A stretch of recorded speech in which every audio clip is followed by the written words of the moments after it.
our conversation regarding our strategic retreat that, due to COVID-19, didn't actually happen in person, and we're engaging in the exercise virtually.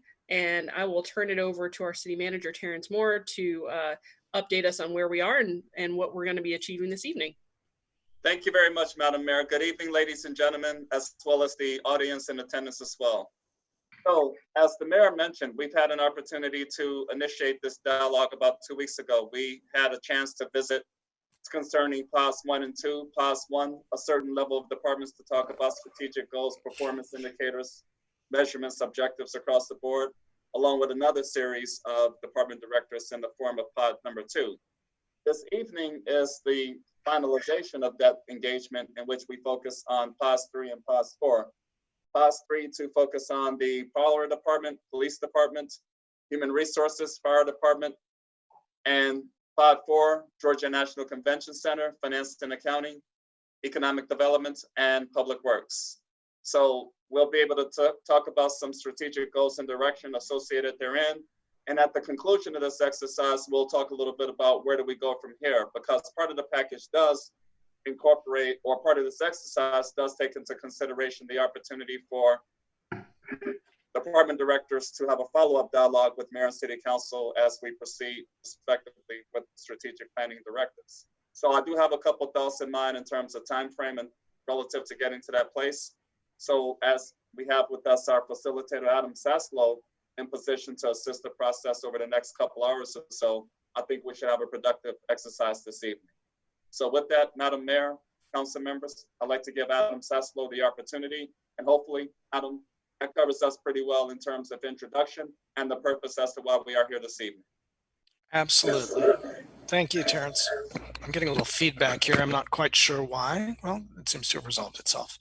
Again, my name is Adam Saslow. I'm a senior facilitator with Kearns and West, and the city has asked for me to facilitate a retreat that links the department heads in stronger ways to the strategic plan. For those of you out there who were not viewing our meeting of several weeks ago, the COVID-19 virus changed our planning for that retreat, and we've been doing a series of virtual meetings over the course of the last month or 6 weeks.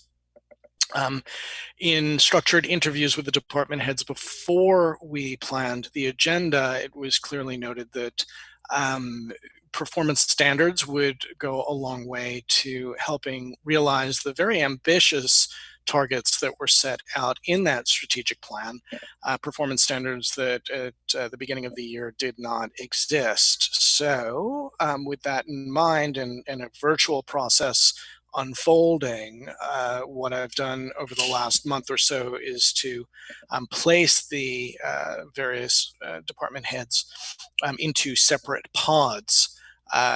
There were 17 different participants in 4 different pods. And 2 weeks ago, April 13, we walked through with City Council, with Council, City Manager, and Mayor, the standards that were created by each department head, how they linked to existing and anticipated resources, and then a connection to a specific part of the strategic plan. After that meeting, a meeting summary was published and shared not only with the participants on this call, but also the department heads in pods 1 and 2. We were only able to get through 2 in that April 13th meeting. In much of the same ways as today will unfold, we'll create a meeting summary from today's proceedings and also give that back to the department heads, at which time everybody will get some feedback on their performance standards and hopefully review what's been written and modify accordingly. It would be my personal hope, though we'll discuss this later, that not only do all 17 department heads come together within a few weeks to talk about these things amongst themselves, but we bring you into the conversation as well, as would have been the case had we had a physical retreat back in March. So that's a little bit about how we got here and maybe an option for a pathway forward. I hope that comports with what everyone at this table envisioned and has heard to date. If it hasn't, please feel free to correct me. Sounds right to me. So, I will add one other caveat to this, two actually. Your department heads are working really hard to deal with the issues of this time. And still they've found moments to participate in this virtual process and dedicate the time that was needed to write these standards. So they get big applause from me on this. But there's something to consider as you go through this exercise tonight and in the future. Many of these standards were written as COVID-19 was unfolding without knowledge of what this would do to city budgets, to how city government is currently organized. And so they and you may need to consider at some later date how this new environment does impact the performance standards that have been written. Because they were ambitious 4 or 5 weeks ago, now in this changed environment, they may not be attainable. Ambition is good. The ability not, or the inability to attain is certainly not where we want to be. Okay, with that, I will also just reflect on the fact that we are creating a meeting summary. A Kearns and West intern is standing by with her fingers ready to type everything that she can process here. And again, we'll distill that into a 3, 4, 5-page summary at the end of this meeting. Let's get after it. Everybody should be looking at the draft performance standards for the power department. Mr. Hugh Richardson has developed 5 standards. If you need me to share the screen, if somebody could give me control, I'm more than happy to put this up. okay, from where I am, I do not have that capability, Adam, so I'm not sure how technically we can make that happen. James, are you by any chance in position to assist us noted?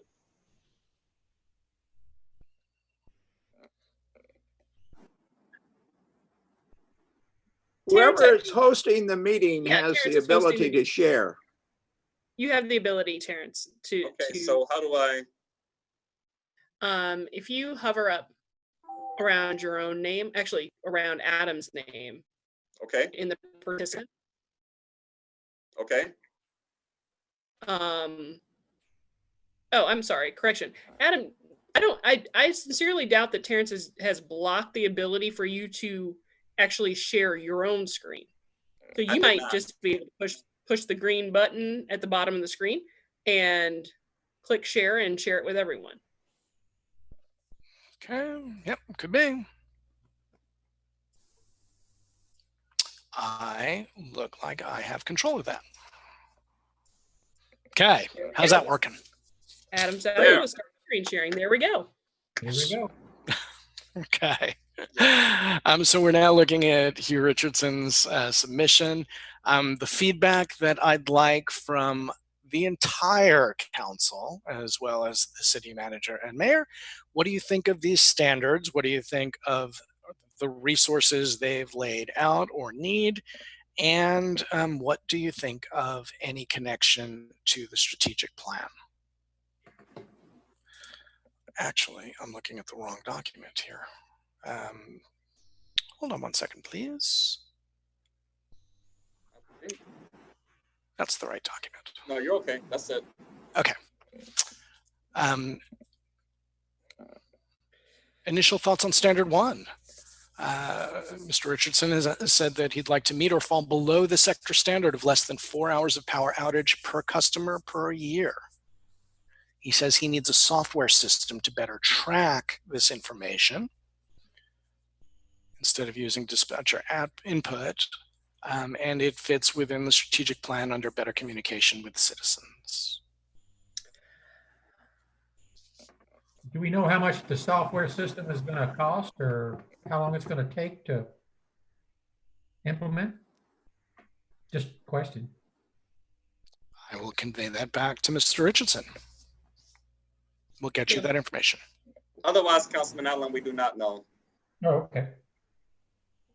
One of the things that I would love to see just overall with power, and something that I'll be talking more in depth about with Hugh, but just floating it out to everyone. Our relationship with the Municipal Electric Association of Georgia and how we get our power, and the constraints that we have in terms of our fixed costs surrounding that, is for me one of the lesser understood aspects of how this city functions. And I would love to see us, as both the power department and the city, bring citizens in more to allow them to understand that dynamic a little bit more. If, for instance, you see people say things like, well, the city, the city has their own power, so they can do whatever they want.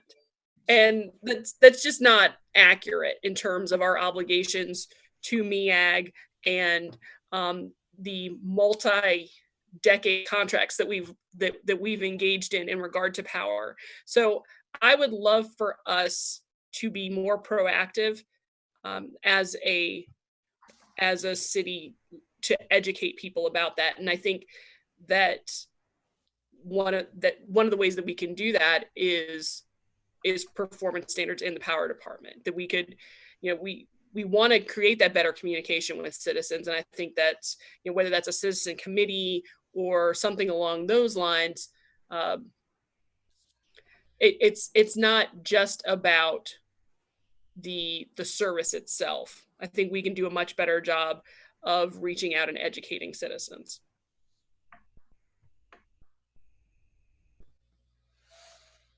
Very well. Okay, so the note that we're going to record here is that we need to be more proactive to create better understandings of pricing through better communications to the citizens.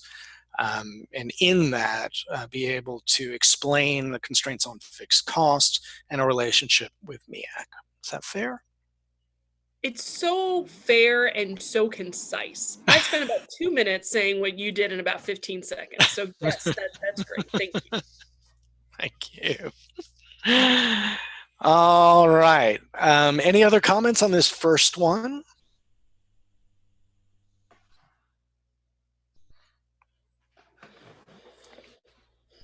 Okay, let's move to the second. Mr. Richardson would like to establish baseline metrics for customer satisfaction. And this may be a better point for the education piece. I just don't, I'm not sure where it would necessarily fall in, but we'll figure it out. And you know what, honestly, he will figure it out. This is meant to get your honest feedback. Mm-hmm. I'll work with him. We'll figure out a way to get that in. And that's true too. I had a note here, do they understand? So same thing. They as in customers or? Customers. Yeah. Citizens and customers, you could say both. Do they understand? Mm-hmm. Or however you want to say it, but I mean, do they, again, it gets back to your point where we need to better inform the citizens and the people involved. So an observation here, these comments are wonderful. A performance standard here. Adam, yes. Adam, I'm sorry to interrupt. The one thing that we're going to need to clarify when we talk about customer satisfaction is the meter reading issue versus the other issues that surround customer satisfaction. For example, is your power reliable? Is customer satisfaction with the power department? Do they, when it goes out, do they fix it quickly? Those are all things that relate directly to the power department. But was your meter read properly? Did the meter reader come out and do it? That's in customer service.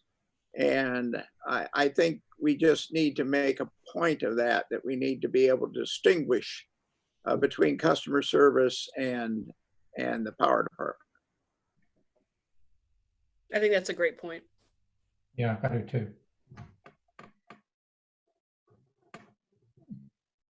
Okay. As you can see, I'm taking notes as well as our note taker. All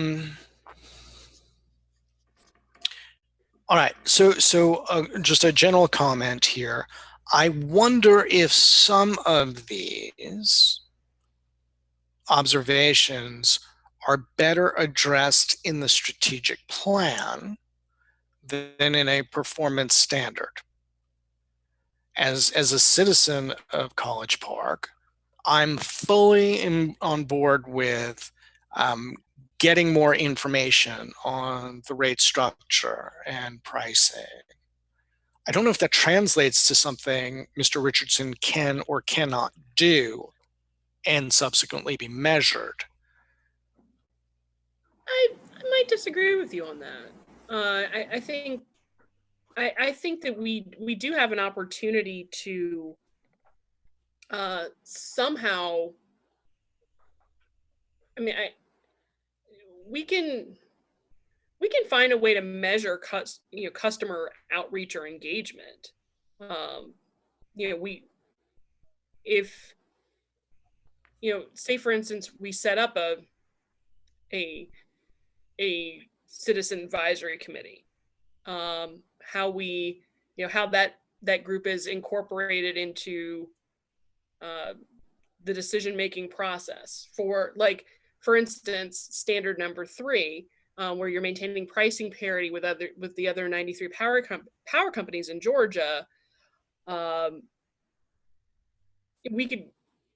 think that could be, a citizen advisory committee could come into that and assist us in maintaining that parity. I think there's ways for at least that aspect of it to be measured and used as a performance standard. Because even though the power department is not necessarily the front-facing aspect of the operation, I don't know. I think that there are opportunities to have some form of citizen engagement be part of the standards. Okay. The challenge will be in how we measure it. So an alternative here, and just speaking from an experience last week with the Environmental Protection Agency, they're preparing a newsletter. We're preparing it on litter issues. And whether you're using MailChimp or Constant Contact, there's a third major one out there, we can track if people are opening it. Mm-hmm. So there's a metric. We want to see 80% opening their email, which explains the pricing process. Mm-hmm. that I can see. And then we know if Mr. Richardson's hitting the target or he's not. I'm going to challenge you all to avoid the generalities so that at the end of the day, Mr. Richardson can go through this list and say, I hit it, I didn't hit it, I hit it, I hit it, I hit it. And then you judge him and you judge the power department and you judge yourselves. Mm-hmm. That makes sense. All right. I'll take my thoughts and I gotta say, I'll keep on working. I love working with y'all. You take everything that I dish out here and you do it so kindly. I'm such a pain in the butt to work with sometimes. Okay. So how do we feel about, I think we're on number 3, maintaining pricing parity. Are you okay with that? He's not asking for any additional resources. This is an analytical function and a pricing issue. Well, as far as pricing parity goes, Mayor and Council has a huge control and input to that. Richardson makes suggestions, recommendations, does analyses, does comparisons, et cetera, et cetera. But ultimately, the council makes the final decision as to whether how good we want to be compared to all the other electric providers in the state. And traditionally, we've been very low cost, at least to our residential subscribers, and how we price it for businesses. There's a whole pricing strategy that gets reviewed with the council. But ultimately, we are the decider as to how it's going to work out. And of course, you does things like work with MEAG in order to work to get a good price to resell our unused power on the spot market. And certainly he's accountable for making sure that we do as best as we can in getting that money, getting that power sold on the spot market. Otherwise, we still have to pay for it. So I'm just saying there's a mixed responsibility that has to be sorted out there in order to review it properly. So my addition based on that comment, we probably should have listed as another condition needed for him to achieve that pricing parity. He needs city council approval. Yes, sir. Anything else here? Councilman Gay, you out there? I'm here. Councilman Turner? I'm here. You good? Sir. Mr. Turner? Taylor. Taylor. I don't know why I was thinking Turner. I'm sorry. No, I'm okay. I just seen on a lot of parts in the document, it says invest in creating a world-class council and staff team. What is that? I don't know what that is. Where are you, sir? Oh, the connection. It's pretty much on every document, depending on no matter what department is in. That's what I'm trying to understand. What is that? So that's part of the strategic plan. It's a reference on page 18. But one of the hopes of the city is to invest in creating a world-class council and staff team. Maybe I can turn to Terrence to explain the history of it and what you're hoping to achieve. So briefly, Councilman Taylor and everyone, it's not terribly anything specific. It's just a broad vision that was referenced in the strategic plan that was adopted in the summer of 2019. So it's referenced in that document that is the ultimate goal, or an ultimate goal for the city of College Park. The way I took it is that we're talking about a mayor and city council who has a solid vision to develop a world-class organization, world-class city. That's really the way it's worded. And in terms of staff and administration, to create an environment whereby applicable training and other opportunities can be afforded to make that happen.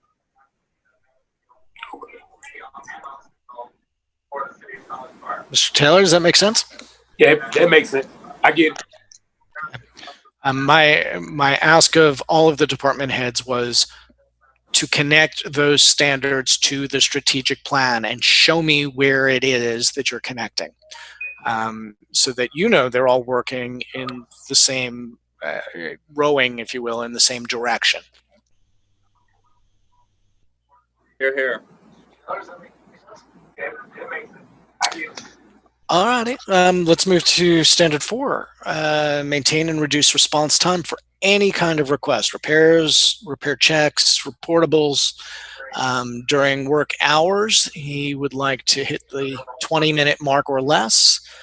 During off hours, less than 45 minutes. I will say from personal experience on Sunday, he hit that mark on Sunday. Yes, he did. Let's move to standard 4. Amen to that. I think someone has the broadcast streaming. During work hours, would like to. Yes, where's that coming from? It's not here. If for those of you who are watching on the outside, if you are not one of the city council members, mayor, myself, or Mr. Moore, kindly turn your audio to mute. Thank you, Adam. Yes. So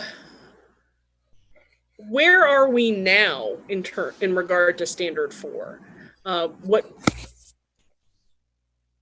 see that he needs to maintain staffing and contractor levels to get there, but is this? It seems like we are pretty close to that. I just don't have a sense of where we deviate.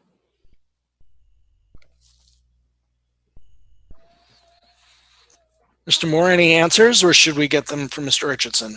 That will necessitate involvement from Mr. Richardson. It's a developing, ongoing process to initially answer the question, but we would need his involvement to help address that. So I would likewise advise that we offer a footnote to that effect, and when we circle back with all departments, we'll create an opportunity for them to fill in the blanks. Yep.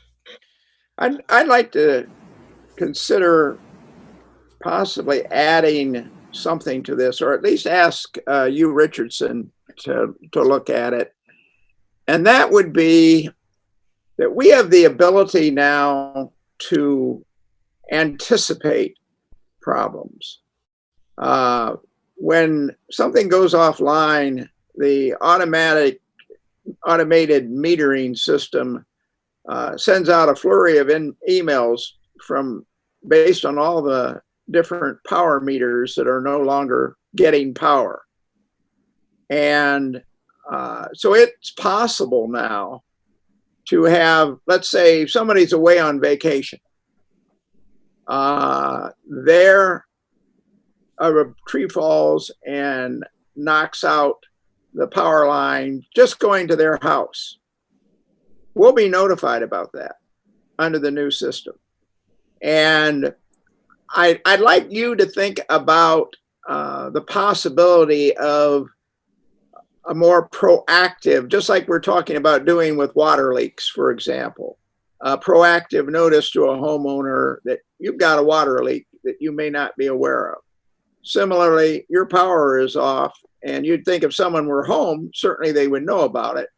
But if they're at work during the day, and eventually we're all going to go back to work during the day, or if they're maybe out of town for a day or two, and they might be concerned about things that are in their freezer. And we can't fix every power line that goes down to the home, because sometimes there's that contractor work that has to be done on the house itself. So I'm thinking about some sort of a proactive notice to homeowners that your power is off, especially when it's obvious that it's not a whole block that's out, but it's just individuals, one or two individuals, maybe a transformer blew and it took out 2 or 3 individuals. Just a thought.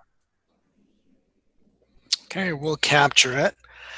A word to Ms. Rihanna, who is taking notes this evening. Can we put notes like that and code them for follow-up, automated system there, and those things that are coming up as questions, can we code them in red? And for that, I'm sort of laying out an example of, in standard 4, where are we now in terms of our time and response? And in standard 1, how much would a new system cost? If we could code those in red, that would be awesome. Thank you. Okay, anything else? We've now gone through standard 1, 2, 3, and 4. Anything else on those 4 standards?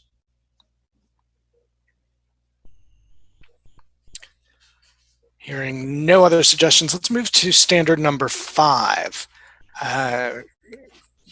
And Mr. Richardson has said he'd like to find and retain quality line crew employees and maintain retention rates at the 80% level. There was a question, I think Mr. Clay mentioned, yes, that does presume that he's going to lose 20% per year. That struck me as being a high count, except that he has a relatively small crew, so it wouldn't take much attrition to drive it to that. Right. But counts of 20%. I'd like it in the organization as a whole. I'd like to see it a lot better than that. And when I'm talking about the whole College Park staff. I'm not just talking about power now. And the annual turnover rate, ladies and gentlemen, to Councilman Clay's point, is actually less than 20%. We've been monitoring that every year since I've been on board. We've had a few executive session discussions about that. And the average has been anywhere between 15 to 19%, typically more like in the neighborhood of 15%. However, in terms of internal crews in College Park Power, the net loss of a position to reflect the 20% trend downward would be one person, because so much of what we're involved in is contractual services as far as power line clearing and other activities. So to Councilman Clay's point, it really doesn't take a great deal of turnover or a loss in personnel, because it's a small operation in terms of internal human resources for College Park Power. Yep. That 80% number was at my council. He initially said 90 or even 95%. I asked him how many people he had. I think he said he had 9 or 10, and I didn't want him to fail if somebody left or retired or something of that sort. Right. Let me just mention, he mentions in here retain quality line crew. Who's going to judge the quality? Quality would be the correct term. I think that's a typo. Well, one way you judge quality is through accident rate. Another way you judge quality is people who have problems with the installation. Say the ground wire wasn't connected properly and their lights flicker within a couple of days after the installation. Those are issues that you could write up and count. My guess and my counsel here to him, not being an HR director, however, is that he eliminate the word quality. There are other metrics for accidents if he wanted to include that, and that may be your suggestion. In terms of customer satisfaction, goodness knows if my lights start flickering today, I'm calling Mr. Richardson. I'm not going to be happy. But he does. I think that creates, the use of the term quality probably creates noise in here that's not providing any benefit. That's where I was going. So that's a good. I think that's a fair assessment. I totally agree. Okay, I will instruct him to remove that term, and it should appear that way in the notes. Any other questions concerning Mr. Richardson's submission?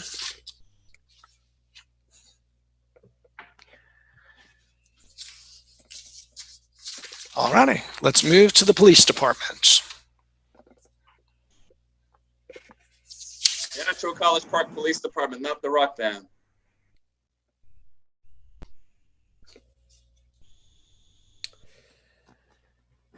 So, I'm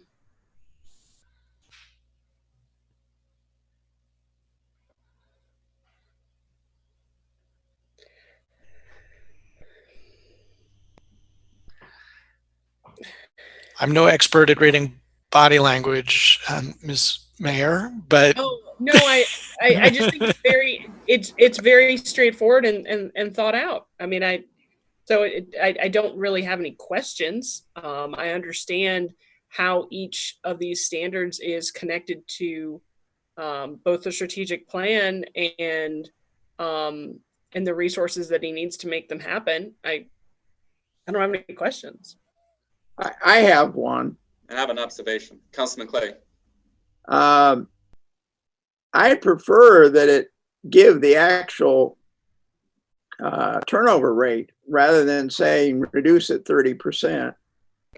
In other words, if the current turnover rate is 20%, I'd like it to say, reduce the current rate to 15%, which would be a 25% reduction. Councilman Clay and ladies and gentlemen, of all the departments in the city of College Park, the police department is perhaps that of the highest turnover rate. It's a little bit over 20%. So that's noted in there. And what I also like to talk about are some of the strategies and resources allocated going back to FY 2018, FY 2019, expanding the take-home vehicle program. and reevaluating compensation packages. Mayor and City Council, you've all authorized policies to help address that goal. So that's only been about a year of which that's being taken effect. And therefore, we anticipate significant progress in terms of achieving that goal because of the investments and the policies haven't been authorized over the past couple of years. That's why I think it's easily laid out. So Terrence, do you agree? Show the actual turnover rate and yes. Just reduce turnover from 20% to 15%. That's what you're saying. Yeah, that's yes. what I'm saying. Yes, exactly. That makes it clearer. Yep. Yes, ma'am. Yes, sir. So Adam, that's a footnote when we follow up with department directors. That'll be included there. And again, I'll have some thoughts at the end of this evening session as to how we get there. Absolutely. Adam, I have a comment for you. You need to keep advancing the screen. I did. Oh, yeah, go to, please. I did. It's on. Well, we're only seeing part of it. Okay. At least I am only seeing part of it. I have another copy here that I can scroll, but for the people that are out in the audience watching this, we're good. There's the police them. department right there. Yep, he just fixed it. So apparently it froze, but I can stop sharing and then reshare as I scroll through this. If okay, it seemed to work. Thank you. All right. I got a question on the resources. It says reevaluate compensation packages to better align with competing jurisdictions. Are we talking about other cities? Are we talking about Fulton County? Are we talking about the state? I think I can add a little bit of that. I mean, in my conversations with the chief, and he can come back around and say if I'm completely wrong, but I think we're looking at other municipalities. We're still not quite there in terms of being competitive with some of our neighbors.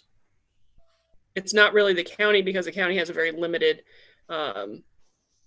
force, as they're only really looking at Fulton Industrial. Most of the sheriff's department has been absorbed into other communities, so it's mostly other cities are in and around us. Well, that's exactly what I was putting down here, but I just didn't. Around us, not in us, but you got the idea. I see the definition of competition a little bit differently.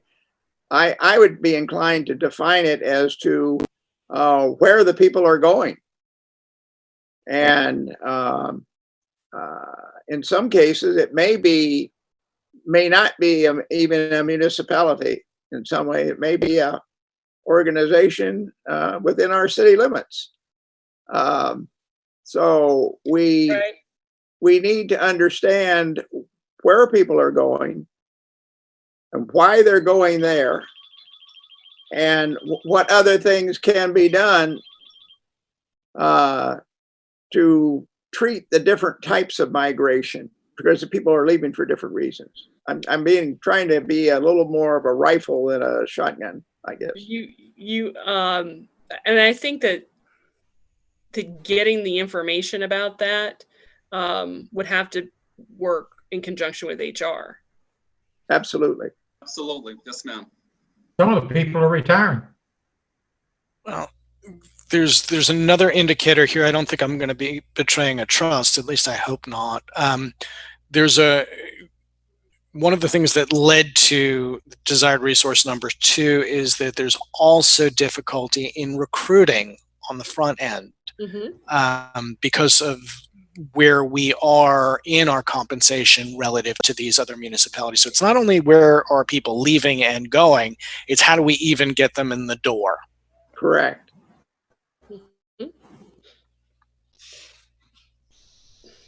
Okay, so and that is this one is this is one of those that's highly COVID dependent, right? As we, our desires may far outstrip our resources as we play this out. But I agree with what the chief has written down. wholeheartedly. I just don't know what the future holds in terms of our resources to align with it.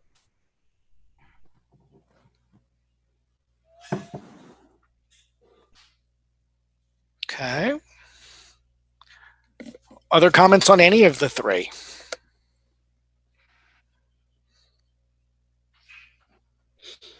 What for standard 3, the desired resources, what kind do we have a sense of what kind of resources he would need to evaluate the flow of information?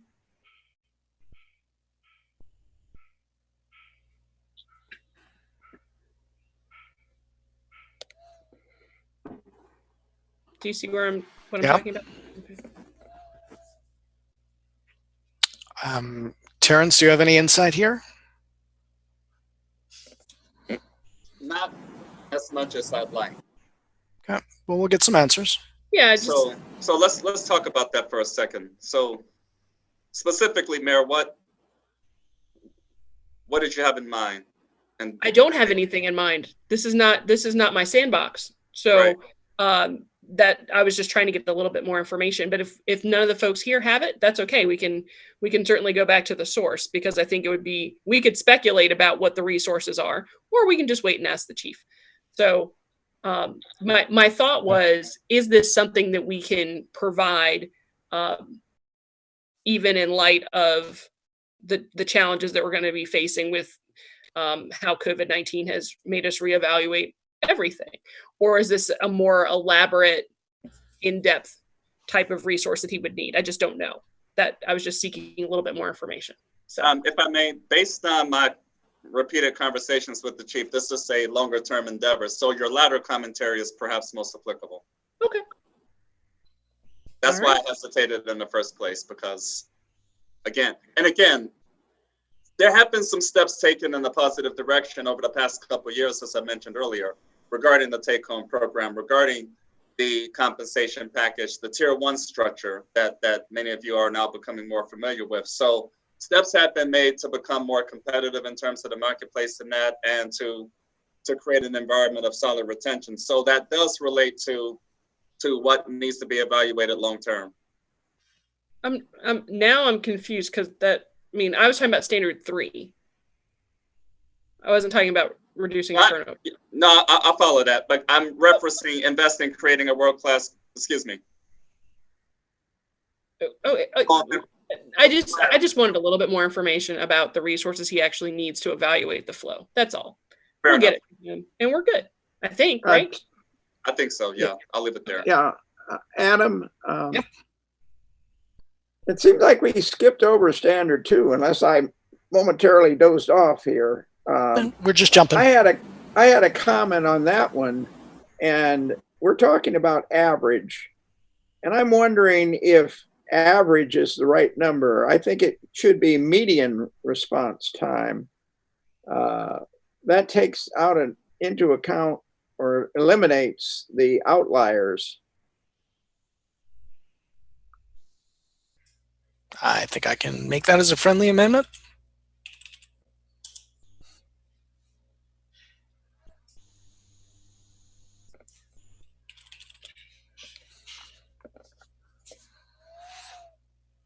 Okay. Anything else here?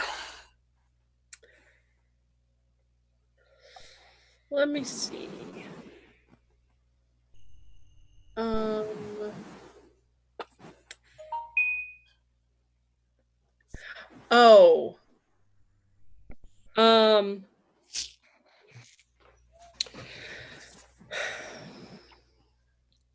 Are we?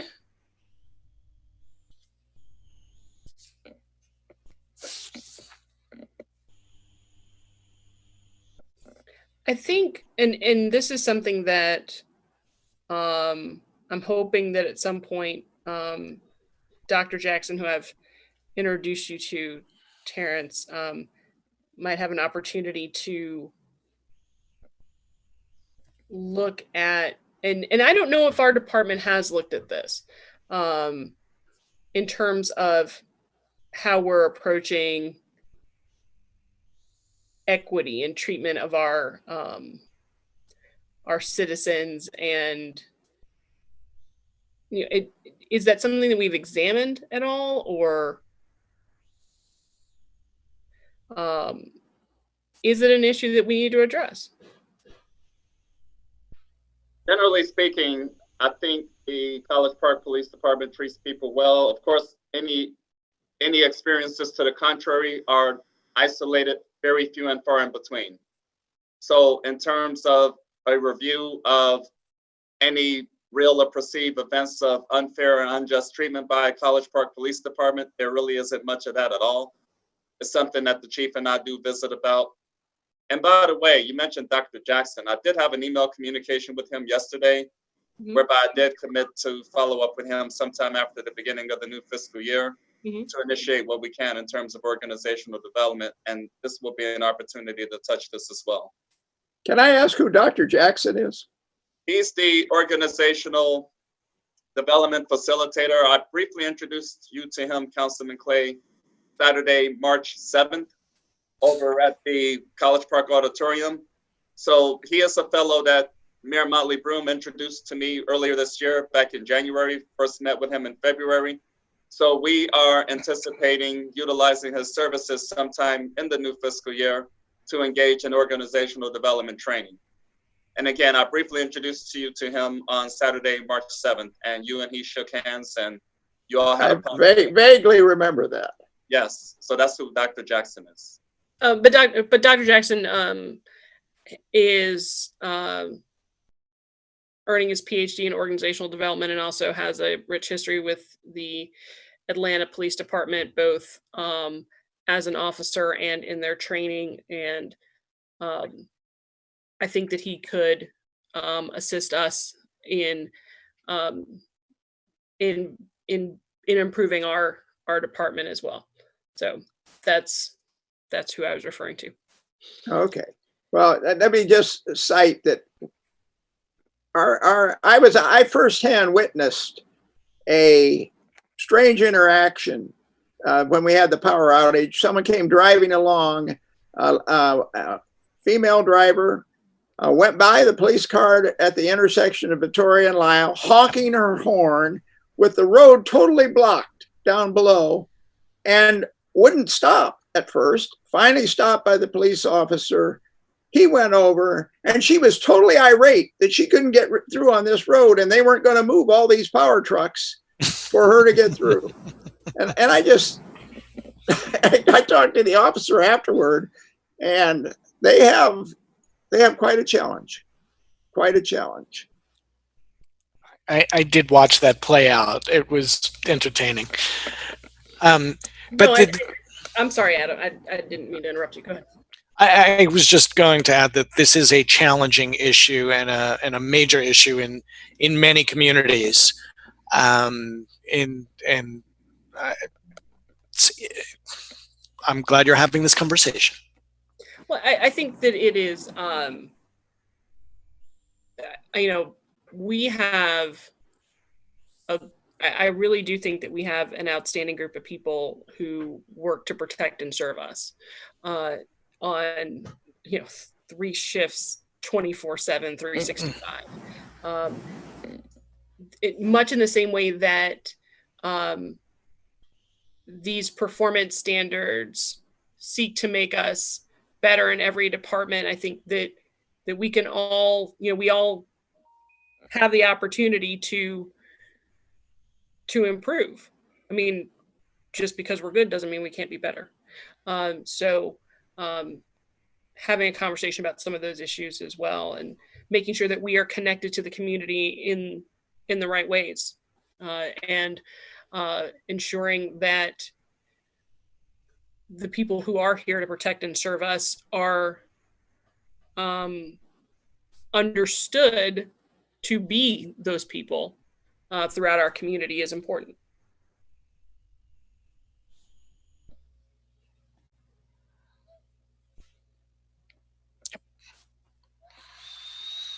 All right. Well, we'll capture a lot of this in the notes. I don't hear a call for a 4th standard in this space, but you'll have the opportunity to check in with the chief and he'll see these notes as well, and it may evolve to that point.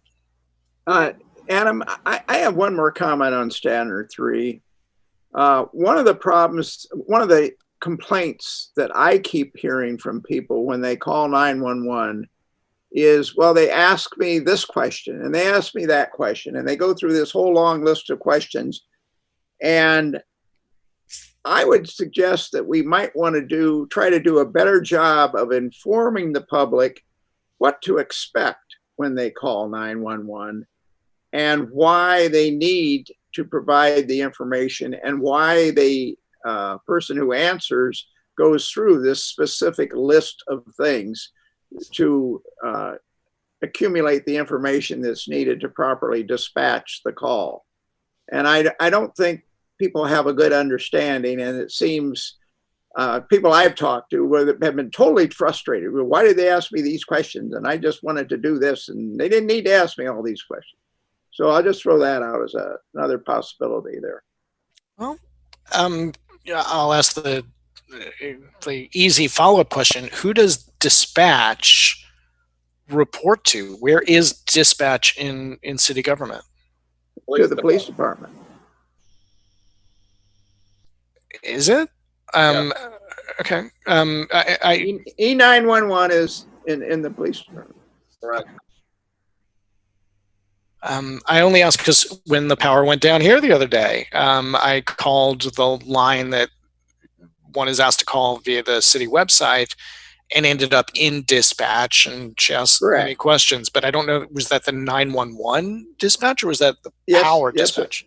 No, that's 911. 911. It all goes through 911, and there's a separate number you can call that's not an E911 number that you can request where it's not an emergency, but you want to inform them the power is down. Mm-hmm. Correct. It's all connected to the same system, Adam. They all inter-engage with one another. All right. Is maybe a word to the police chief on this important, so that we have a standard for on dispatch? I think this issue is the same to me as is very similar to what we're dealing with in power. In that there are things that happen behind the scenes that impact the what the end user experiences. Mm-hmm. So a deeper level of understanding about that overall, I think, would only help. Excellent point. I would love to see us adopt. This is outside of the police department. I recognize this. I just want to say while I'm thinking of it, so somebody can hold my feet to the fire later, because it's one of the things that I certainly talked about a lot several months ago. But we are there are a number of cities around that do sort of 101 programs where citizens basically do like a 6 to 8 week immersion into the city and learn about the various departments. And I think that College Park had done this at one point, and I'd love to see us resume it so people do have the opportunity to learn more. But I think that's an excellent idea. So in terms of where to direct all this, because you mentioned that there's a similar issue with power, and I suspect we'll see similar issues in a few other places, not the least of which is fire or public works. Do we want to channel some of this through to Mr. Walker? I think that would be that would be a natural connection. That would loop them in that way. Yeah. Yes. That makes sense. I think good spot for it. Okay, so for our meeting summary here, I'll ask that we include a reference to the communications department, Ms. Rihanna. That is where Mr. Walker resides. Any other comments on standard 1, 2, 3, or other in the police department?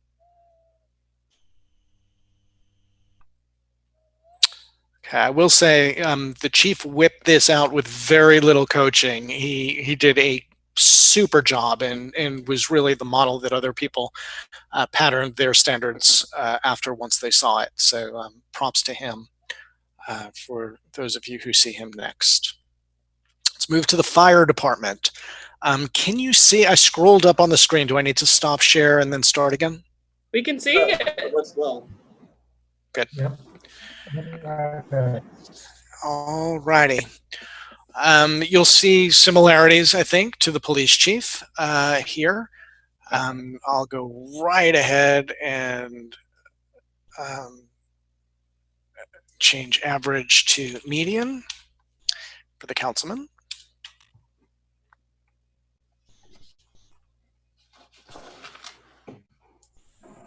Any comments on standard 1? Maintain median response time from each station at 4.5 or 5 minutes.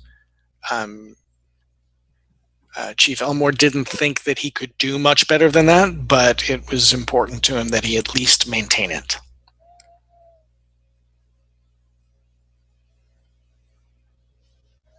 I think the only thing I would add to that is I'm not sure, although we'd like to have that response from each station, I think we need a report. I'd love to see a report that said how each station was doing and what some of the unique problems each station has in maintaining that response time. For example, I think of the Station 3 that we just put in down on Fayetteville Road.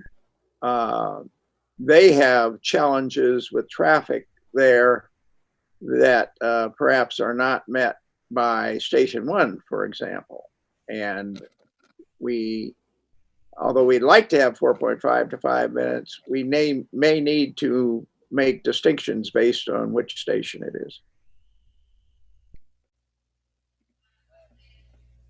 Okay. We'll see if we can get a report from Chief Elmore on that.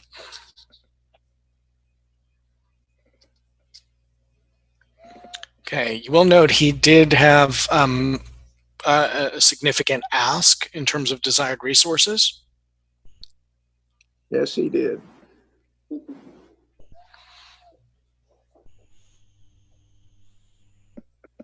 It was my intent to bring this up during our budget hearings before COVID. Yeah, me too. So from certainly from my perspective, he's like, I am supportive of this. I really am.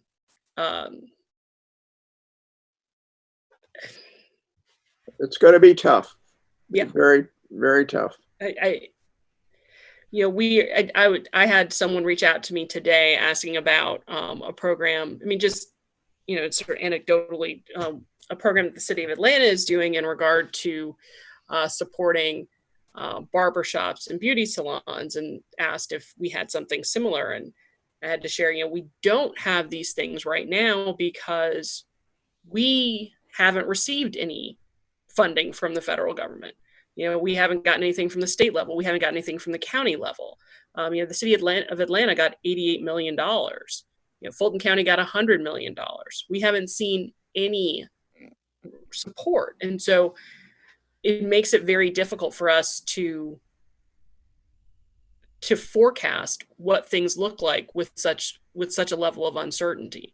We've gotten some informal commitments that something should be coming our way, but nothing concrete yet.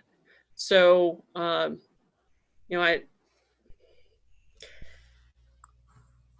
think our commitment now, and Councilman Clay, you've said this a number of times, is making sure that we do what's necessary to keep every job that we've got right now, and ensure that we're not in a position of having to lay off people.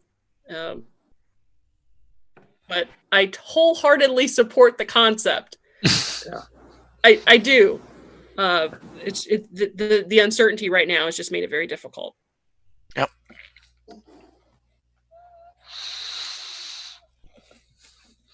Well, I think this is a question we will need to address when we reconvene and either bless or modify this package. How does this new world change some of the things that we're hoping to achieve?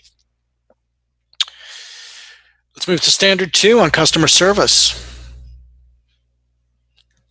What was missing here, and the chief and I have not gone back and forth on this, he just sent these over the other day, is that I did not see a metric here. And I'll challenge him to do better, to have something that is measurable in this space. The same goes for standard 3.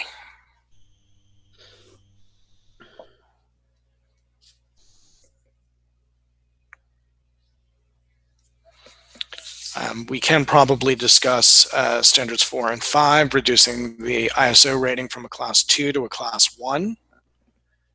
Clear, concise, and then his 5th, where he's asked for laptops and computers on all vehicles for efficient reporting on scene.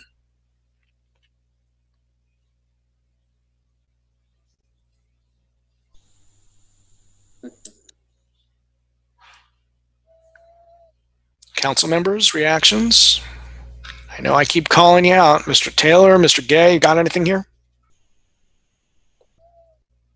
No, it all's fine. No, I don't have anything.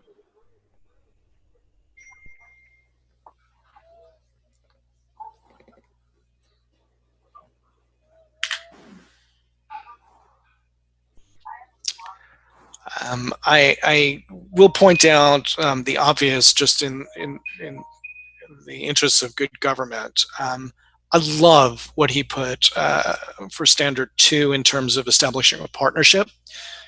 He's only listed Chick-fil-A here. In my various worlds outside of the city of College Park, we often refer now to P4 funding. You all have, I'm sure, many times heard the term public-private partnerships used. I may have coined P4, I don't know. Public-private philanthropic partnerships as innovative ways to fund public sector projects. I applaud his imagination here in working with Chick-fil-A. There are other large corporations within our community, and would encourage all of our department heads to look for opportunities to work with them, as well as the philanthropic communities that have interests in environment, in fighting hunger, and in a whole host of other places. So I throw that out just in terms of good governance, and hope that you'll carry that thinking forward long beyond the time that I'm working with you.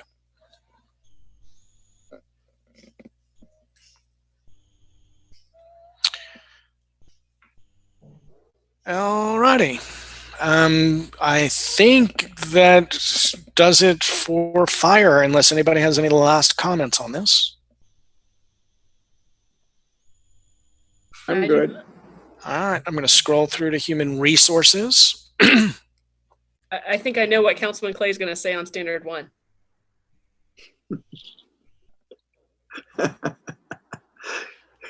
Mr. Clay, what do you got? Yeah. The same thing I said previously. Give us a specific target as opposed to a reduction in a currently undefined situation. In other words, reduce customer. What are our customer complaints now, and what are we going to reduce them to?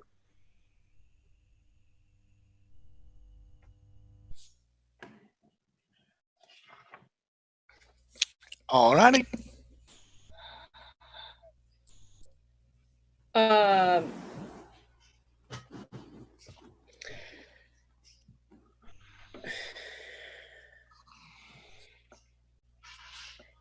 And I'm not saying anything that Chris Cook does not know. So even if he's looking at this, he'll know that I'm, because we've had the conversation ourselves. But I don't know what the onboarding process is, because I was never onboarded. So I would absolutely agree that we need to improve the process. But I also think that we probably need to have a better understanding of what the process is right now and how it should flow. Well, we should have a checklist. We should have a sequence. We should have, if you're hired into this department, what other departments does it interface with that you need to be introduced to, and what is the relationship with those close-knit departments? And eventually, you need to have some perspective of what the whole organization is. That, from my experience, that's a good onboarding process. And Absolutely. I don't think it's defined well. I've modified that just to say by documenting and improving the onboarding process. And I'll say something that I've said several times before during the COVID situation. With people at home not maybe able to do everything that they would do or have their time taken up with all the things that it's taken up with, although I know you've got extra things sometimes to do, that's a good time to go through and document a process or speculate on what the process should be, and enlist your people to help with that. Or so that when we emerge from this, we can emerge from it better than we were when we went in. It's a good time to take care of number 2. Yep. Yes, sir. Revision. Amen. Yeah. Yeah. I mean, that's going to be that's going to be a heavy lift, though. I mean, that for, and it's also, I mean, when we're talking about, I agree now is a great time, just from a financial perspective. That's going to be where our employee handbook is and where it needs to be. That's gonna be some serious billable hours. Just saying, for the employment lawyer. Just as long as we know that. It took a long time when we last reviewed the employee handbook, but I'm not so much thinking about pulling the whole handbook together. Requires a lot of integration, and that's more difficult in some ways with the Zoom meeting requirements. However, documenting within a particular area of the organization, like the onboarding process, like a lot of other processes in finance, how you cross-check receipts with what is logged in financial records, in customer service. There's a whole number of areas where there are localized procedures that could be better defined during this period. And it's you're sitting at home, you've got a whole different perspective. You've got a time to stop and think. You're not being interrupted every 5 seconds by someone knocking on your door. Unless you have very young kids. Okay, so we'll revise standard 1 in a couple of different ways. Standard 2, we like, much needed, just a heavy lift. What else you got here? Standard 3, he wants to fill open positions and reduce the hiring period from 30 days to 15 days or less from the opening date to the hire date. To do that, he'll need to install and implement the HR recruiting system. NeoGov. Yeah, we've had continuing problems over the years, for as long as I've been on council, with the website, the ability to submit information online and so forth. The sooner we get this system installed, the better off we'll be. It's got to be better than what we've gone through in the past. Yeah, we just talked about that the other night, about how long it's taken to fill some of the positions. That may be a positive outcome associated with COVID-19. I bet you put an advertisement on somebody's desk tomorrow, they're accepting the position on Thursday. Right. Knock that down to 1 day. So we like that. Automate and upgrade payroll database and system. Evolve to a paperless payroll system by the end of FY 2021. I would hope that that year is a mistake. I would hope that it's by end of FY 2020, because we should be very close to that. We've been close to it for a couple or 3 months, I thought. And this is May. We've got 2 more months to get this thing done. I can't understand why it would be the end of 2021. That would be June 30 of 2021. That just sounds like way, way, way, way too loose a goal. This may be a miscommunication issue, and it may standard 4 may go away. Recall from our last conversation, these performance standards won't come into play until July 1, 2020, and then run through the fiscal year. If your hope is that this payroll database and system is upgraded within the next 2 or 3 months, this has no place in the 2021 performance standards. Or if you want it in here, then the only thing I would accept personally is by end of 1Q 2021, fiscal 2021. Not the end of the fiscal year. That's fair. So Adam, let's go ahead and make that adjustment per direction outlined here. We can do that. Already done. Thank you. Sure.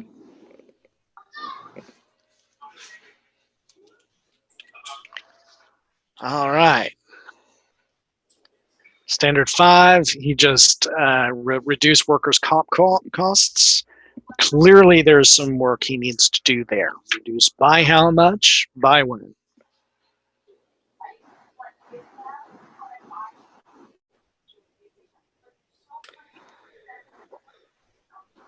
Yeah. Yeah, there's a lot of work. You can focus on safety, awareness, best practices. You can focus on a lot of. Yep.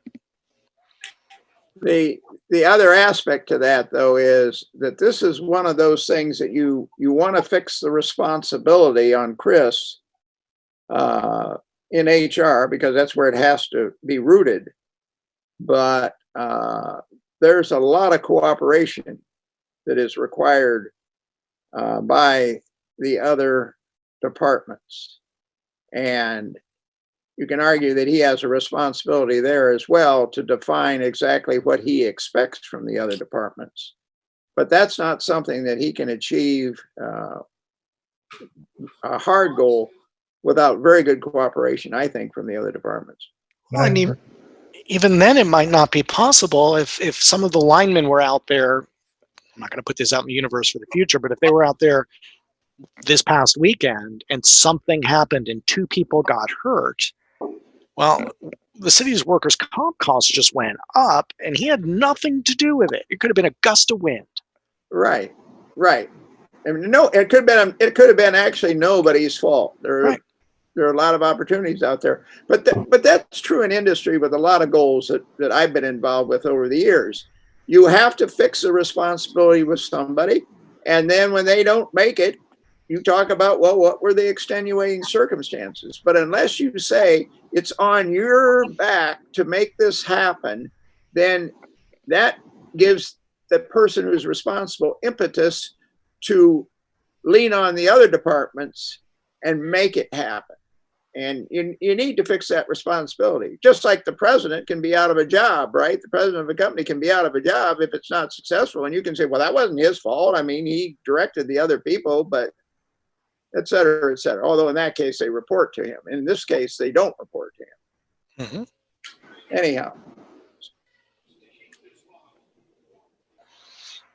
Okay, so, I mean, there is a school of thought here that would say 2 things. One, he would say that he only needs 3 standards. I kind of forced him to do 4 and 5 just in case some got thrown out. he doesn't control this to a large degree, even though the buck does stop with him. Would you say, Mr. Cook, take this out? Probably extraneous, can't control it anyway. Just teeing that up and playing devil's advocate here. Well, if you had to get rid of one, that would be the one I'd get rid of.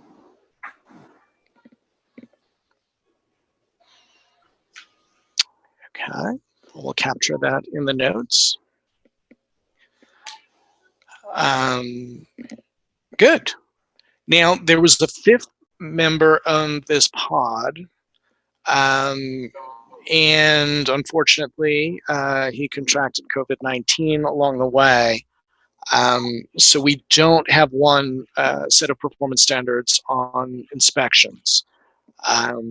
We'll work to get that done. I'll work with him one-on-one, although at this point, I don't have any guidance as to when it would be appropriate to give him a call. So Terrence, I'll look for you to give me that counsel after this meeting. We'll discuss it sometime tomorrow, Thursday. Sounds good. Terrence, I thought Oscar was back. He is back. However, he's still getting acclimated to duties and responsibilities over the past week or so. I've been spending a pretty decent amount of time with him.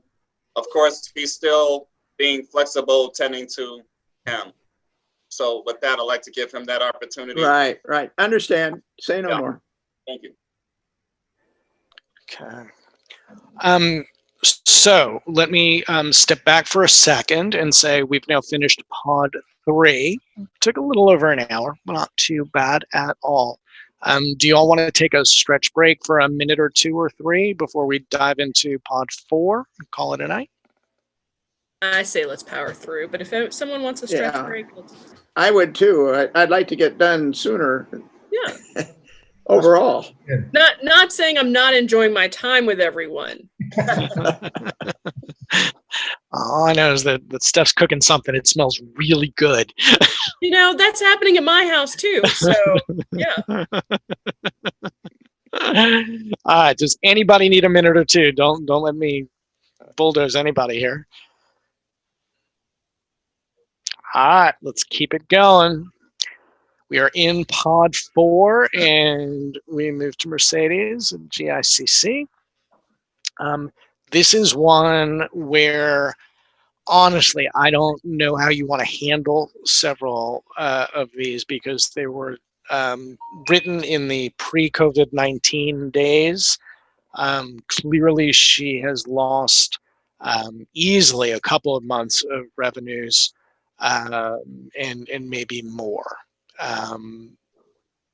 With that in mind, she tailored standard 1 such that she is written that she hopes to earn monthly revenues that are 5% higher at the center in 2021 versus 2020 when comparing pre-COVID to post-COVID months that are normal. What I would like to see, taking account of COVID situation, is identify potential new sources of revenue that are unique to COVID. And she and I have had a little bit of conversation on that. But you know what can you do with the convention center that we weren't doing with it before? For example, one of the things that could be done but hasn't been, and it's not her fault, is turn it into a testing site or a care site, or you have all our hotels there. You have the both the arena and the convention center. You could do significant medical work and isolation work in the hotels, which would help both the hotels and help the convention center with revenue. That's just an example of something you could possibly make happen. Mm-hmm.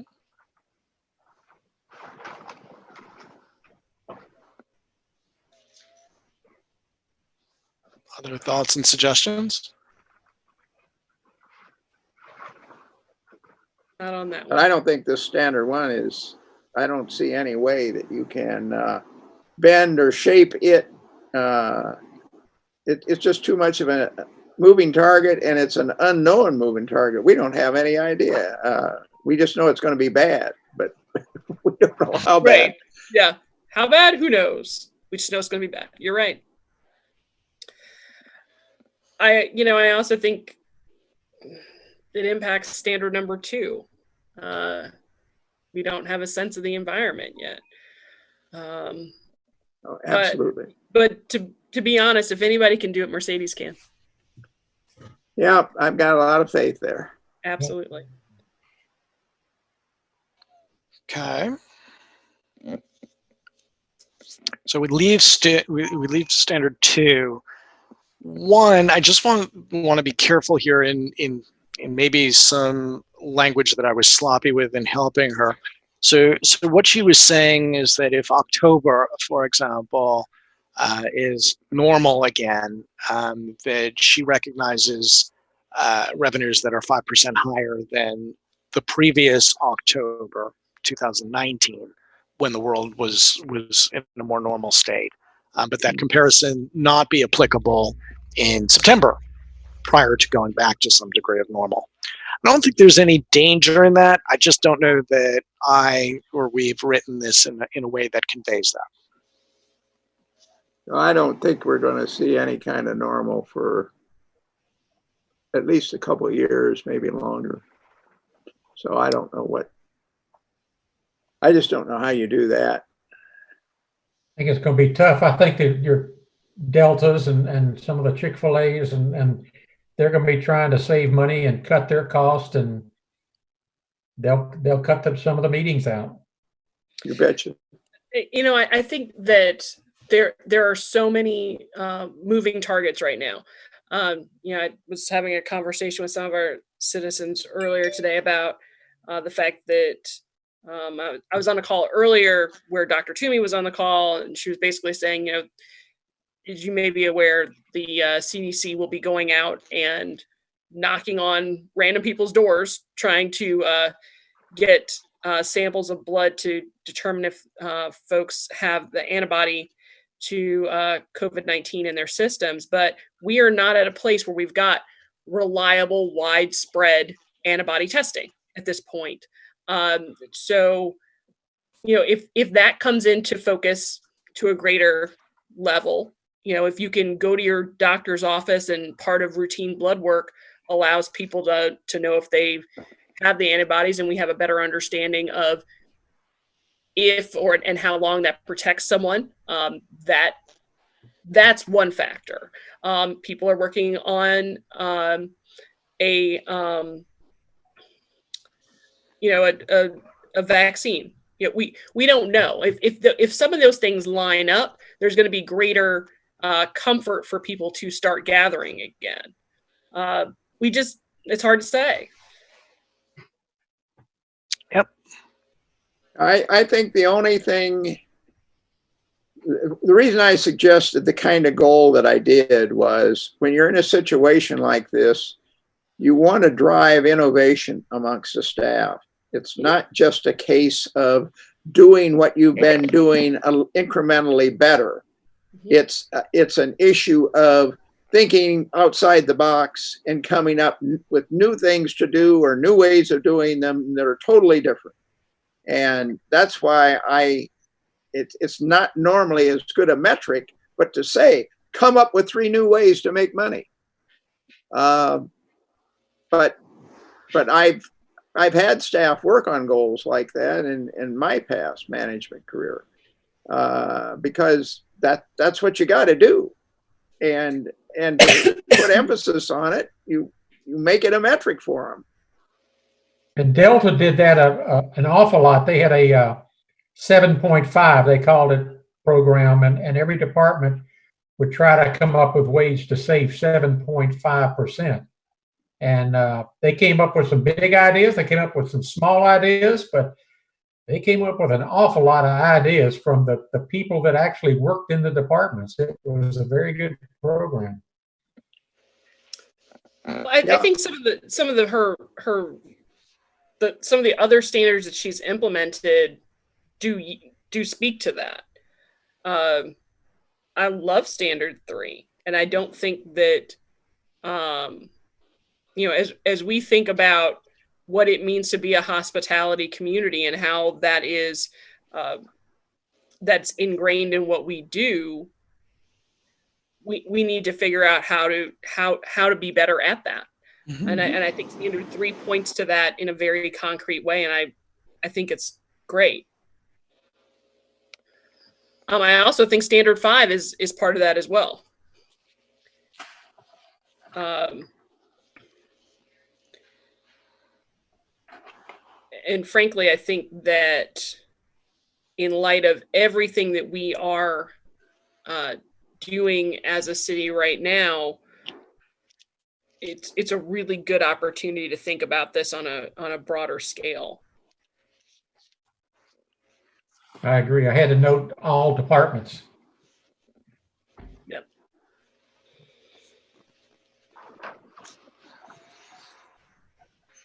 Yeah, I don't know about 6 now. And correct me if I'm wrong, Councilman Clay, but I thought there was conversation about the parking systems last year. Is that right? Absolutely, yeah. Where did was there anything actually implemented, or are those pay stations still a part of conversation and didn't actually? I thought we were going forward on that. I thought so too, but I did too. Yeah, the administration is in a process of garnering proposals to be brought back for Mayor and City Council consideration. So that has been initiated. However, given the current state of affairs, it's not a focus at this moment. We actually did have a proposal Right. that we reviewed from one contractor. Right. And as I recall, we were saying, well, how many months or how many weeks is that going to take? And that was either the end of last year or the beginning of this year. And so in theory, it could have been in place in February or March timeframe. Of course, that's when COVID came along. But yeah, hopefully we'll have a parking problem in the near future. Actually, in that proposal, ladies and gentlemen, I received a clarification note from Mercedes. What was discussed, as you just outlined, Councilman Clay, is being installed now. okay. So Okay. that'll be touched upon during her brief presentation tomorrow, because of course we'll have a follow-up dialogue regarding revenue and expenditure considerations May 6th. Well, hello, Mercedes. I see that she's watching us. So are we taking standard 4 out because it's already being done? Maybe, I don't know that all of that is being done right now. I don't know that all of it is happening. So maybe let me ask the question in a different way. If, I don't know, you could talk to Mercedes right now and say, here's how we'd like you to revise this, what would you say? Well, what I would like to see is some metrics put in place to, so first goal would be to put metrics in place so we can measure the performance of the system. And how does it compare against what how many people per hour or per half hour or minute or whatever do you process through the old system? Now, how many people are you processing through the new system? And then what areas do you see for improvement, and what are your goals for processing them 3/4 of the time or half the time or whatever with the new system? That's how you would, you're going to have bumps when the new system is installed. It's not going to work absolutely perfectly efficiently. So you take some metrics on it and you say within 3 to 6 months, you expect an improvement of 20% in the processing time of people coming through the gate, something like that. Okay. Well, I'm guessing that somehow, some way, Mercedes has heard you. Through the ether. And for me as well, so affirmative. Okay. So in summary, we love 3 and 5. Those are great. Standard 1 we probably need to handle in the same way as maybe standard 2 in terms of creativity. So for the first, identify new sources of revenue in a post-COVID world, in a COVID world, with some creative means for increasing those revenues. And then in standard 2, be creative, come up with a couple of ways to finalize naming rights, a couple of strategies even for gaining sponsorship. Standard 4 is more associated with metrics now, comparing and contrasting. And then number 6 might be in that creative bucket, if I can be so bold. Yes. I would agree. All right. The only thing I would say on standard 6 is the number of, not only the number of events, but the number of different types of events. And that goes along with the creativity idea. Okay, I don't know, you got wrestling events. Right now we schedule wrestling, or we have scheduled wrestling, right? Okay, well, how about alligator wrestling events? The lawyer in me just, all the liability lights just start dinging when you say alligator I wrestling. thought that would make you perk up, Mayor. I did perk up. I did perk up, probably for the wrong reasons. I'm sorry, I couldn't resist. I do think that even in the limited experience that we've had at the arena, Mercedes has been able to identify the types of events thus far that have brought more people, which in turn means more revenue. And like, for instance, and I don't know what the rest of you do in your spare time. I am not a gamer, but those gaming events are big draws. And identifying opportunities to sort of hone in on those larger revenue drivers. I think the support that we can give her and in identifying those and getting those in the door would make an even bigger impact. Yeah, and I think even, there's an old saying, you have to spend money to make money. And Yep. This is not a good time to be spending money. But if it opened up a door for us that would turn out to be lucrative, it might be a wise thing to do. Mm-hmm. Yeah, especially if you could get some event for 2 or 3 years. Right. You bet. All righty. Let's move it along to finance and accounting.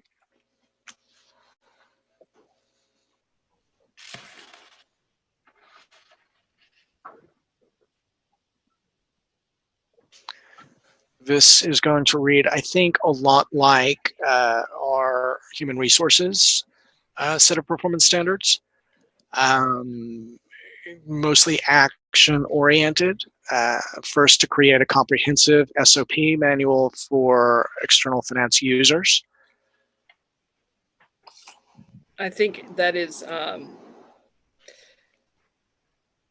vital. Yeah, I would like to see, I always like to see some kind of quantification. And so the way I would quantify a goal like that is to say, for 80% of the departments that interface with finance, which is pretty much everybody, by such and such a date.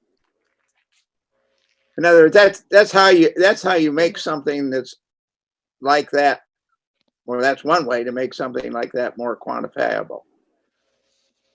80% would what? Would use it? Help me with Well, the no. She's talking, I believe, about she's talking about external finance users, right? Okay, so how does the police department use finance? How does a fire department use it? How does human resource use it? They all have different interfaces. Some of them may be similar. They go through New World. but there's a procedure that they go through. Now, I may be, because this is not my primary area of expertise, they may be all so similar that this isn't terribly meaningful. But to the extent that different departments have different needs, then you need to sit down with each one of them and work out the interface for their department. And I'm just saying, so you can quantify it, not just saying you want to do it, but when do you want to do it, and how much of it do you want to have to be done by a certain point in time leading to that final goal? That's how I'd quantify it. Yeah, by date. And by date, yeah, absolutely. To me, this also looks like an opportunity for us to have finance and HR collaborate on this. So once we get everyone in who's currently within our system up and running with the same standards, that it should be part of the onboarding process. Absolutely. Mm-hmm.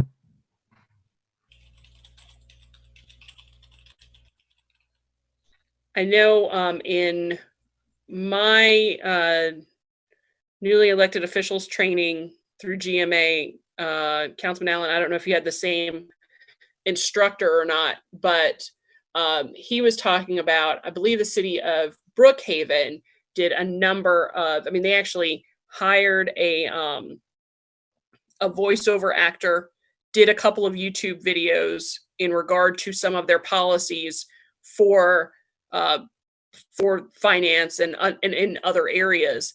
And it was part of the onboarding process for people to have watched these particular videos. It was, I thought it was very well done. So, or the process was very well done. But I didn't see what he had done, but the process was very good.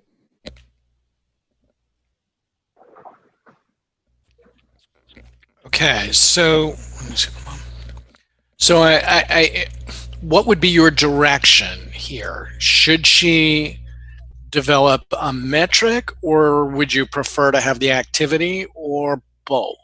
I'm a little fuzzy on this. Oh, I'd like at least a date. That's a metric. Are we so a date by which a certain percentage would have this information, or just that the manual would be completed? The manual would be completed. I think what Mayor, what I think you were talking about and Ken is talking about is actually a possible second part to this standard too, that would say and devise a method of training for onboarding, and not just even onboarding. No, it has to have to disseminate it throughout the organization. Yes, and that could be another standard, or it could be part of a secondary part of this. I mean, that I think that's got to be a joint. That's got to be an interdepartmental, right? Yes, conversation. Got to be with human resources. Yeah. Well,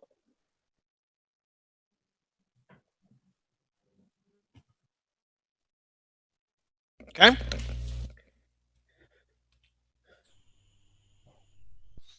All right. Streamline the accounts payable workflow process to reduce or eliminate manual approvals, purchase orders, and invoices.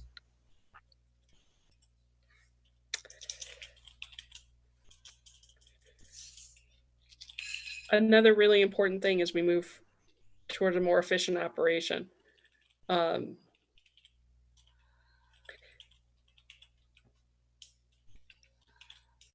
I don't know where the $250,000 comes from. I don't either. I don't know if it's, how many do we have, and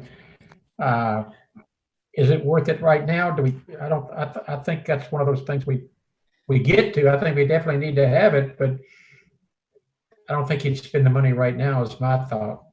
Well, I guess I'd like more information about it too. This smells like a workflow management system. And you route the thing through this person, and that they sign off on it, and then it gets routed elsewhere. And we've already talked about workflow management systems off and on. Terrence could even jump in on this over the last couple of years, I think. And I thought My memory is failing me now, but I thought we made a run at trying to do that with, I don't know whether it was New World or some other system that we have in place. So my first take would be, let's see what we have in-house right now to do workflow management with approval and tracking. And I swear to God, we discussed something like that within the last 6 months. And I just can't put my finger on it right now. So Well, I think that sounds to me like another interdepartmental opportunity.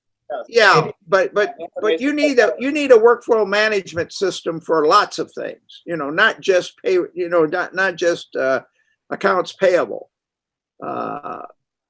We have a system right now where we route things that come to council. They have to get signed off on by different departments. Mm-hmm. That's a workflow management system. I don't even know how it works particularly because I don't sign off on anything. But we may have the bones of that already in the organization. I would not want to pay $250,000 right now for that, but maybe we can piggyback it on something else we've got. Well, you could have something as simple as have it in a folder that, you know, if you get a red folder on your desk, that needs to be signed as soon as you can sign it. You know, you need to get that right away, or a blue folder. You could have them designated where you need to get it off your desk and keep it moving. I think we're trying to get rid of paper, right? Make the folders virtual, Ken, and I'm with you. Yeah. Oh yeah, I agree. Yeah, I assume that when you were saying that, you meant your desktop on the computer rather than physically on your desk. No, it pops up and you exactly. Know. Okay. This is not that hard. But if it's been a standard that's been identified, there's something in our system that's not allowing it to happen, or there's a perception that it's not being allowed to happen. And what you might want to do is pay, say, $25,000 to bring in a systems analyst who works with whatever systems we feel are relevant, like New World, and says, oh yeah, there's a module that you can add on to New World, and I will work out all the details with the department, and we'll install it, and we'll buy the extra module for $5,000 or $10,000, and you make it work. Well, I think in Standard 2 and Standard 3, because we had a lengthy discussion about Standard 3 within the budget discussion. So I'm moving ahead, but I'm not jumping. I think again that we need to make sure that within our department, we're communicating about the resources we have and the abilities and the limitations of those systems. Because obviously in that fleet maintenance discussion, we found out that not everybody understood the capabilities of right. Thank you so much, because I totally have forgotten the name of the program.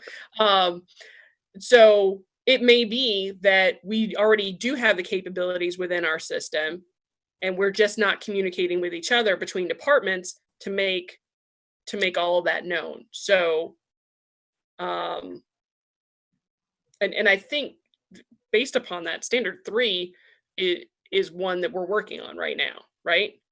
Yep, I hope so. Me too. I'm pretty sure we are. We should be.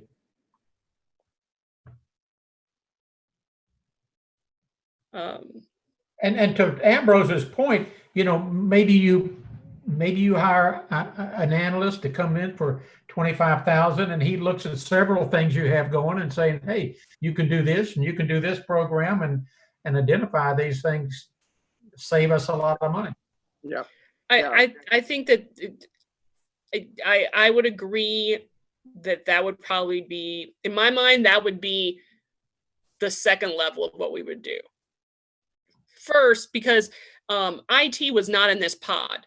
So there may be an opportunity within what we've got already. Exactly. You know? I mean, you got to talk to Michael Hicks. Exactly. First. Exactly. Right. No, Step no, I totally agree. We all the agree. reason I suggested bringing in an analyst is because I know how swamped Hicks is right now, and I think that would be the first thing out of his mouth is say, well, you know, either you let me hire somebody else or you bring somebody in. Gotcha. Okay. Fair I enough. think we're all talking about the same thing. Yes, I think we're all, yes. Yeah. Adam, say it in 15 seconds because we've spent 5 minutes.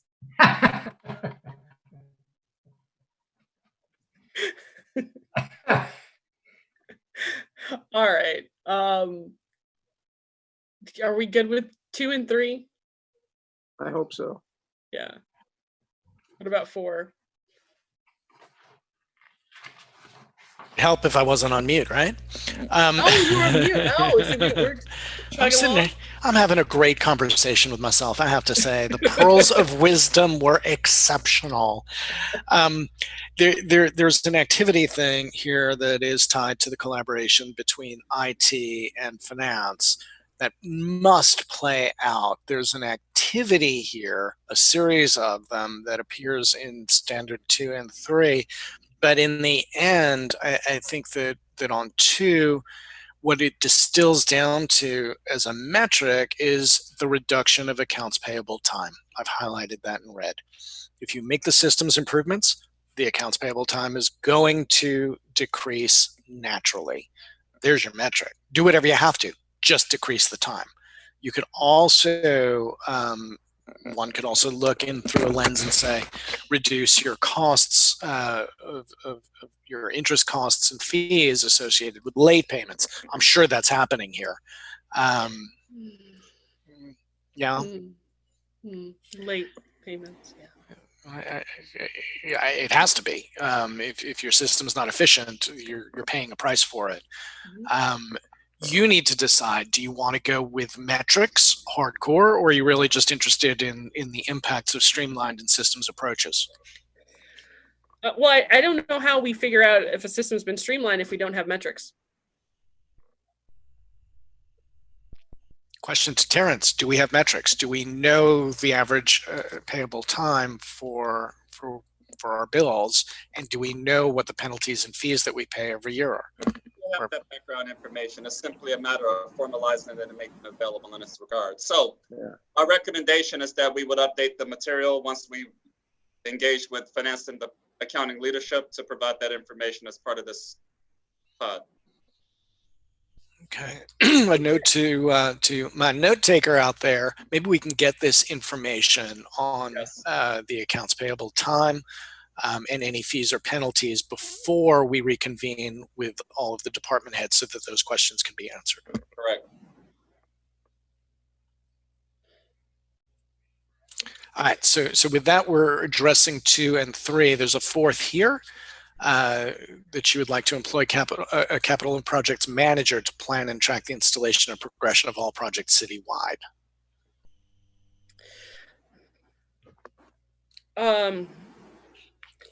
I think we've talked about the general principles behind project management and how we need them to change.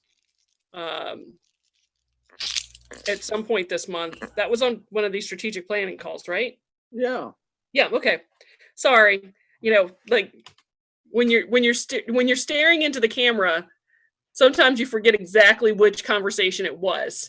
But I knew we talked about project management and how there's been a bit of a disconnect in trying to allow departments to work with one another. I think this is one way it can be done. I'm sorry. Go ahead. No, that's all. No, I did a pretty long pause in there. There's no reason that you should have suspected that I had anything else to say. No, I think this is one way to do it, and I think there's probably other ways to approach it as well. But I mean, I'm open to thoughts about it. Well, I think we need strong project management. Yes. I think this is a function of that project management. I don't think the responsibility of it primarily lies in the finance organization. I think it is, you may need someone in finance part-time to contribute to it, but that's the job of the project manager that's ramrodding the project.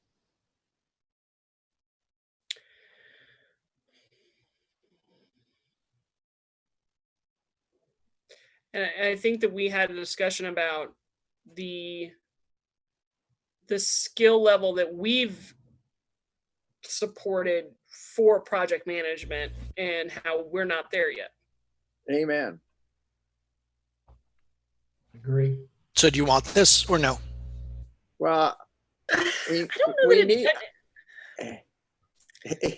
it's a contributor to a more primary goal in another area.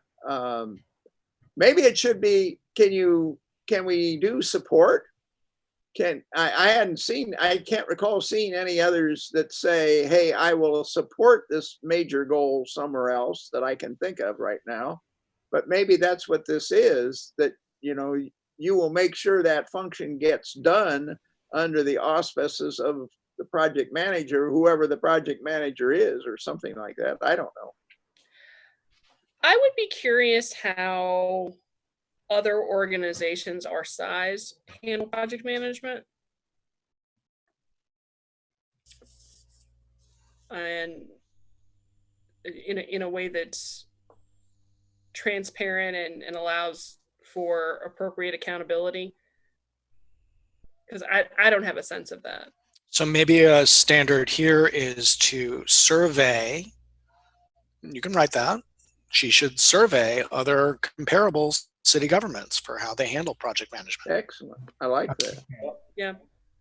I like that. Very good. Good suggestion, Mayor. Thank you. I also think that should probably, the special projects administrator, that here's another opportunity to work together.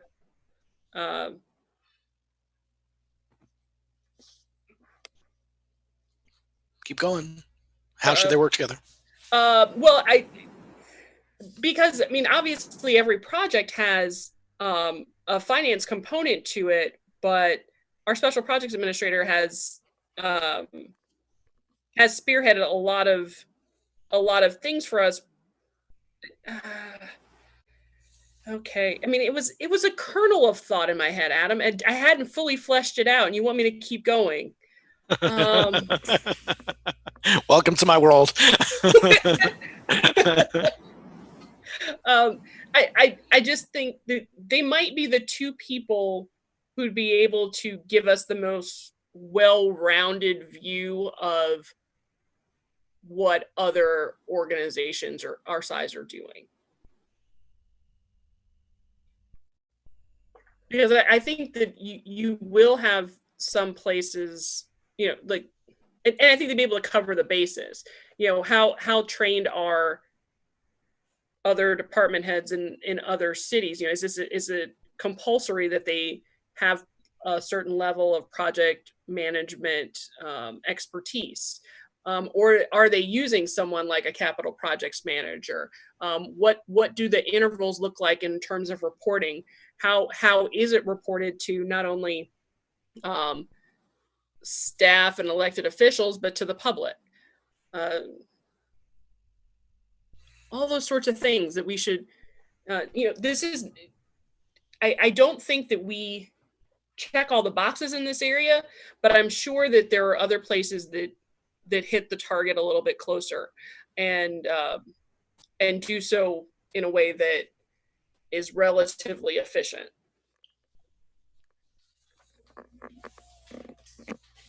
End of my stream of thought, Adam. Go for it. Okay. Well, I think we're going to direct her to survey the comparables in municipal government. I don't think you need to be so specific as to specify which cities you want, but let her come back to council and manager and mayor. There's got to be a way to say that efficiently. I struggle with that. I always have to say council and city manager.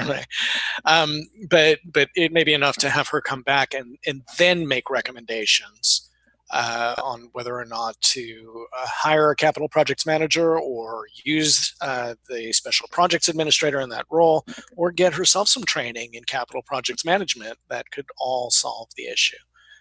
But let's do some discovery and due diligence before listing that as a performance standard, because it may not be the best course of action. Again, right there in a nutshell. Bam! That's what I'm Drop thinking. The mic. All right. So any other questions, comments, concerns with the performance standards for finance and accounting? Nope, I'm good. Mr. Taylor, Mr. Gay, you're all good out there? Okie dokie. I saw a thumbs up from Councilman Gay. I did. I'm good. Excellent. Thanks, guys. 2 more to go, and then we can go to dinner. Economic development. Already worked hard on this. It was a challenging exercise, but there's lots in here that is quantifiable. Again, like Mercedes, you've got the sort of COVID-19 effect that we will need to address together with him. His first standard generated a 25% annual increase in the dollar value of developed property in FY 2021, including the areas that he's laid out there. He's said in his conditions that this assumes a normal business environment unrestricted by COVID-19. There would need to be adjustments made in an affected world. I think I need to get clarification as to exactly what that means. For example, a 25% annual increase in the dollar value of developed property. So is that referring to, okay, we've got this development project, and when it's done, the project is worth $1 million an acre. And so the next development project we do is going to be $1,250,000 an acre when it's done. Or does it mean the cumulative value of the developed property is going up by 25%? I can't believe that it means the latter. That's how I interpreted it, though. Yeah. The cumulative value? Yes. Yeah, but think about it. How if you take the cumulative value of all, is that all the developed property in the city? Yes. For example, if you take that was outside of those areas. Yes. Yeah, you see, are we talking about just new property being development that started when? Started last year, 2 years my ago? assumption was, or are we talking about property? One at a 100 time. years ago? One at a time, everybody. You're talking over each other. So sorry. It's okay. I can tell you from conversations, and he'll correct me if I'm wrong, this was a cumulative number. He can tell you what the value of developed property in FY 2020 was, and he says that he would like to generate a 25% increase in that value across the city. Okay, now, when he talks about that number, is he including all the stuff down on Old National, Godby Road, Phoenix Boulevard, Main Street? Yes. Everything. Yes. That's the way I took it. And he's going to increase the value of that by 25% each year. Well, this is only Okay. for 1 year, but yes. Okay. Here. I love it. Well, I mean, he also needs $500,000 to do it, and I think that I mean, but I also think that it highly dependent. It assumes the normal business environment, unrestricted by COVID-19, and we also need to think about that's not just an economic development issue in some areas. That is a code enforcement issue in some places. So as code enforcement is underneath the police, I think that there's an opportunity, and we've already started some conversations about blight and blighted properties in the city. But we, if we are serious about generating an increase in the value of developed property, we have to make sure that those properties are in conditions that people are desirable or in desirable condition. So it's not just an economic development. It's not something that economic development can handle on its own, I would think. But Mayor, we're talking about Cisco, Chick-fil-A, the airport. I mean, you're talking about gazillions of dollars that have been developed that exist in our city right now as developed property. Mm-hmm. I would be amazed if we could increase the value of that by 5% or less per year. I don't think that that's what he's saying. He's saying that he has, and I'll confirm this. It's a note to me, but he's saying he's developed, if you will. I don't know what the number was. Terrence, $5 million worth of property in FY 2020. Okay, well, that's all I'm asking, Adam. Yep. I'm just saying, tell us what the metric really is, okay. and I'll tell you whether I like it or not. Okay. Should it be new developed property? Yes. Yeah. Well, yeah, but when does new does new begin? Did it begin 5 years ago, 1 year ago, today, etc.? Okay, we'll get some clarity. I feel like we're in a do loop where every time I answer, there's another layer to this. So we'll get some clarity. This is Groundhog Day. Oh no, every day is Groundhog Day. Let me tell you. Let's move through this. I will get answers and some clarity. And again, next time we reconvene, we'll have Artie in the room, and he's better prepared to answer those questions than certainly I am. We'll also ask him what that $500,000 is for, and we'll ask that he incorporate under other needed conditions some linkage to code enforcement, the police, and all of that. Let's move to standard 2. There's a typo in there. Not sure what it means. I think it's generate a $40 million increase in property development relative to FY20 at the Gateway Center. Yeah, well, that's very. I understand that. Very, very understandable, very measurable. There you go. Okay, and then we'll move right to standard 3, increase connectivity to downtown, up downtown to GICC through those 4 improvements. Yeah, that's. And I think you have to do it that way. It would be hard to measure elsewise. The planning and zoning changes, would those be outside of what our, is it the LCI has already determined what our long range goals are? Or, I mean, is that in line with what we were already thinking of for those particular areas? That would be my question. Find out. That I don't know off the top of my head. Because if we're not aligned, I mean, if we're not where we should be in that, then that's a conversation to be had. Yeah, I thought we were pretty well aligned. I think so too. I just want to confirm. So the LCI planning and zoning changes, were they recommended or were they enacted? They were adopted, but that's before my time. Okay. So we don't need any planning and zoning changes if they're consistent with LCI. Well, yeah, that's where I'm coming from. We've done all that. Correct. So we can modify the document to reflect that so as to be able to go forward the next. Well, let's make sure that. Yeah, let's find out what he meant. Let's find out what he meant before we alter it. Yeah. Fair enough. All right. The big ask here was certainly on the infrastructure improvements and acquiring property, for which he's asking for about $1.5 million.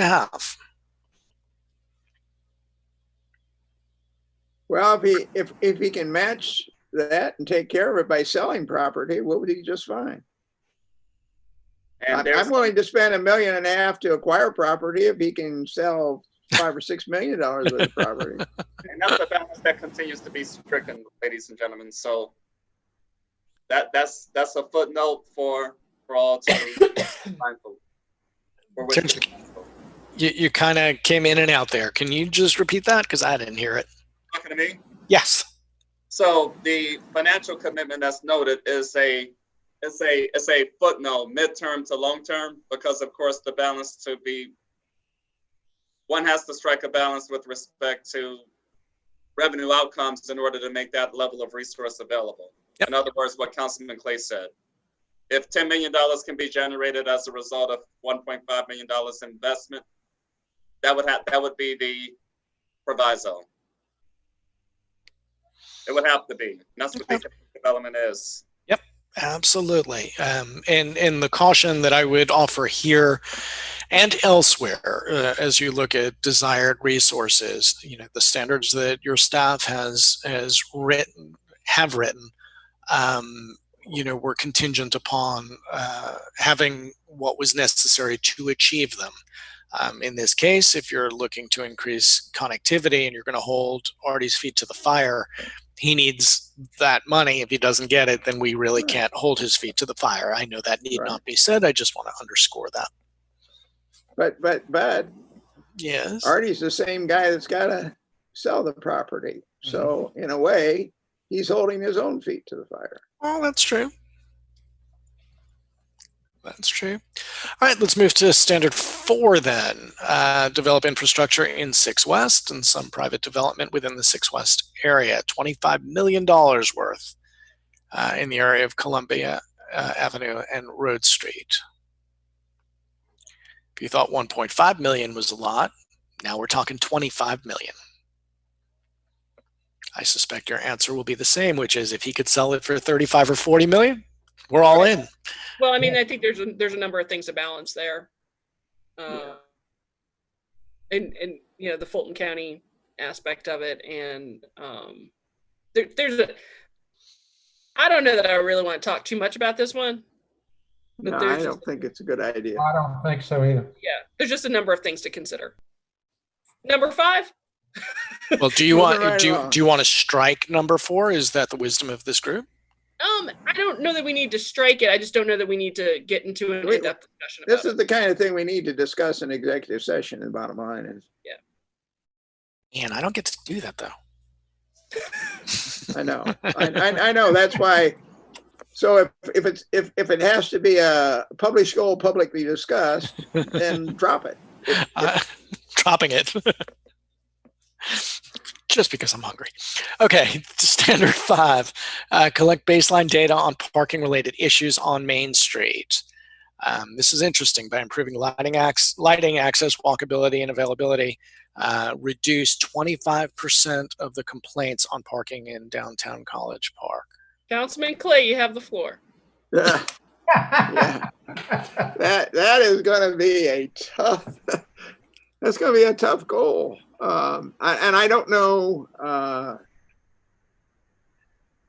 It's sort of like airport noise. A lot of the airport noise complaints in cities are generated by a handful of people that just keep coming back and complaining and complaining and complaining. So this is going to be one that's going to be tough to measure, because you're going to have a handful of people that will complain forever. And then in general, if you excluded those from the sample, you might find that he was hitting his 25% reduction. I wouldn't want to have this goal on me. Let's put it that way. If I were Artie, I would want to know. Well, okay. the first part of that is key. You're collecting that baseline data. Oh yeah, I mean the metric. I wouldn't Right. want. I should have been more clear. I wouldn't want that metric on me. Well, I'm not sure how appropriate the metric is without the baseline data. Absolutely, I totally agree with doing the baseline. Right, because and maybe it should be establish a baseline so that we can have a metric. That would be a great goal. That's exactly what he says. He's going to collect the baseline data on parking related issues on Main Street. He's going to do that. And he'll need to come up with his own rubric for identifying or filtering out repeat complaints by the same people and so on and so forth. Then, and only then, he's going to strive to reduce those complaints through those measures for which he needs 150,000. But his first step is just collecting that baseline data. I'm not, yeah, I like the first part. I almost think that the first part is almost enough for one step, because I don't even know that improving lighting, access, walkability, and availability will reduce the complaints that we have. Like, it may be that, because one of the things that kind of that we've experienced is that people have issues with wayfinding downtown. That doesn't, I mean, is that an access issue, or is that sort of like, if we improve our wayfinding, then we may not have parking related issues, which would reduce the complaints, but I think we need to get to the bottom of what the complaints truly are before we come up with solutions. I totally agree. Okay. Why don't we just say do the baseline, do the first part? Yeah, right. I think that's the step that needs to be taken, and then acting upon that. So it's an activity. This is an activity, not a measured goal. You will do the activity and you'll get it done by, you could add by such and such a date, but yeah, such and such a date. I like that. Okie dokie. Sets him up for, sorry, Adam, I think that's, I think the second part sets, it sets him up for a, not failure, but like, I think if we just handle the first part, we'll be on the road to success. I think so too. All right. Anything else on economic development? Looking at Mr. Gay, Mr. Taylor, just making sure you're engaged here. Everything okay there? Actually, I have some observations to share, Adam. Go for it. Well, I feel like there was no mention in developing other quarters of the city, such as the Jamestown quarter, which I personally sat down with investors and entrepreneurs that could be estimated as much as a $50 million development quarter. There's no mention in economic development in terms of supporting what Wally Park could be doing, which is a tremendous economic development. There's no mention of Buffalo Road coordination or support. There's no mention of Global Gateway coordination or support. And my final observation is, me personally, I look at the Camp Creek Parkway model in East Point. So that city had a different direction in how it developed Camp Creek Marketplace. They did get involved with zoning and permitting. They did do that, and there was some, incentives, but they brought in a development piece from the exception at the very beginning. I mean, I'm good with what direction we're going, but for me, I would put my resources in trying to develop these other quarters and let developers, for example, Mark Toro or Jeff Papp with North American Properties. I mean, they literally came in and they did everything, infrastructure with their money and their resources. So that's my engagement for economic development. Excellent. Thank you.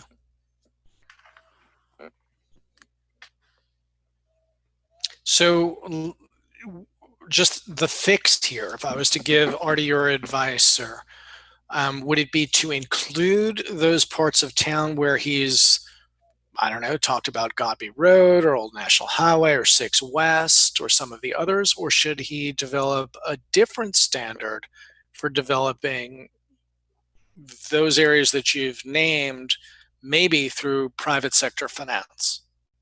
I mean, some of those corridors may bring us back more return than 6 West in the short term, because some of these corridors are already in play. There's no, from what I see, I don't see any real economic development impetus with a global gateway. That could be a cloud storage campus. I don't see any conversation on developing Buffalo Highway. We already have Fortune 500 subsidiaries down there. Mm-hmm. I mean, these needing 500,000, needing 600,000. Yeah, so let me just ask the question a different way. Would you want him to develop a different performance standard specifically for those areas that you've mentioned, and not interfere or dilute, maybe is a better word, some of the other areas that he's referenced? I think he's going in it. Yes. To answer your question, yes. Okay. Yes. Cool. We'll direct him that way. Awesome. Great comment. Mr. Taylor, are you out there? You want to jump into this? I'm good. Okay. All right. That means before we close this meeting, we just have one more set of standards to look at, and then a conversation about how to proceed. Let's move to Public Works.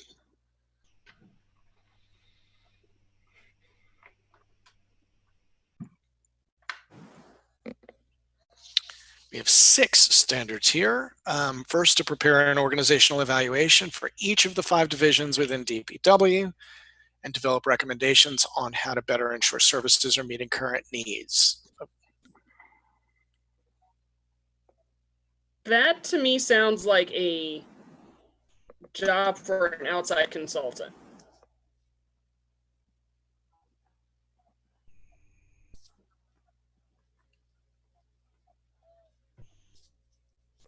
I'm muted now. No, you're good. You're good. Heard you. No one responded. Heard you. We're good. I don't disagree that the need is there. I think it's often difficult for, I mean, just like I was saying about the program manager bit, I think with the bandwidth that we currently have, I think it would be difficult to evaluate in all of these areas how other groups are doing it, and are we meeting best practices, etc. I would think we'd need some help from the outside, but correct me if I'm wrong. Like Dr. Jackson to come in and do some. Yeah, I don't think. Yeah, like a Dr. Jackson type. Yes. Like not Dr. Jackson. I don't think his expertise goes to Public Works, but someone along those lines.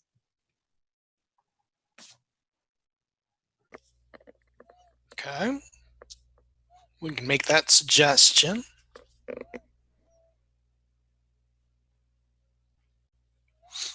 His second was to assess citywide infrastructure needs and suggest improvement to meet current and future demands. This particularly is related to water, sewer, and sidewalks. Because this, well, again, Lord knows we need to do that. Yeah. I don't see a metric here. It's an activity. So I'd like to at least see an end date.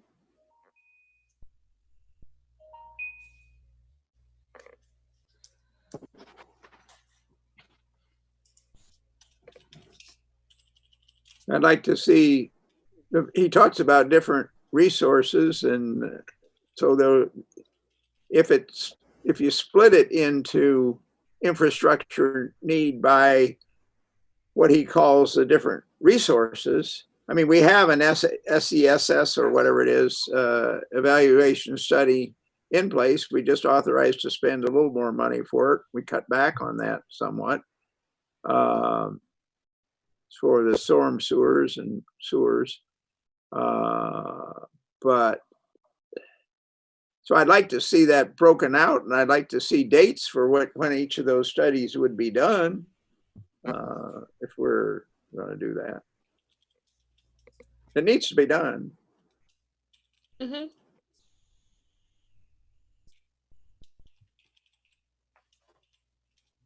Okay.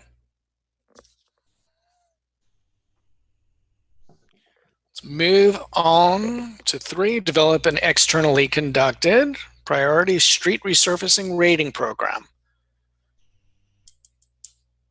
Boy, that is something we sure could use. I think we do an okay job of determining what streets need resurfacing, but I think we could do better. Nobody's saying not to do it. I'll editorialize here for just a quick second. We have in our hours together often talked about the need for community engagement. This may be one of those areas. About 100 years ago, I lived in Fairfax County, Virginia. And for whatever reason, I got appointed to a roads committee and literally drove around Fairfax County looking at roads in a minibus and then rating them along with several of my county neighbors. This may be one of those places where you have a Ward 1 roads committee, a Ward 2 roads committee. Try saying that quickly 17 times. A Ward 1 roads committee, a Ward 2 roads committee, and so on, to rank order each of these and not have that go out to a consultant, but rather to handle it within the community. I think that's a great it's great idea. that we've got someone in the community who's already experienced it doing this. I'm already picking up the litter around here. Don't overtax me.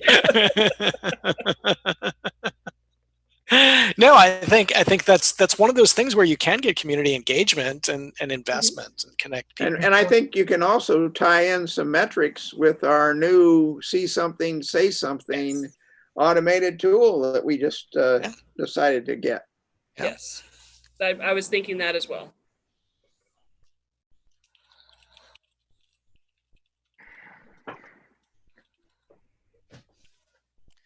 All righty, let's move to standard 4 unless there's more commentary. I have one commentary on current standard on roads.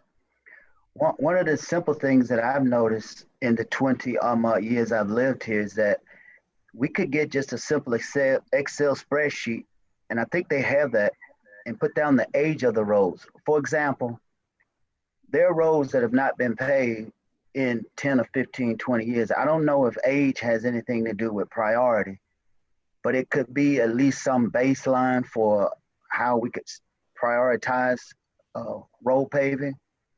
Then there are roads that have been paved that have been paved in the last several years. So I don't get how they determine which roads need to be paved or not paved. And as far as sidewalks go, and I was going to say my comments when we get through, but as far as sidewalks go, at least for the ward where I'm at, I think it was developed at a different period. I noticed in some wards, there's sidewalks on both sides of the streets. Of the 25 residential streets in Ward 4,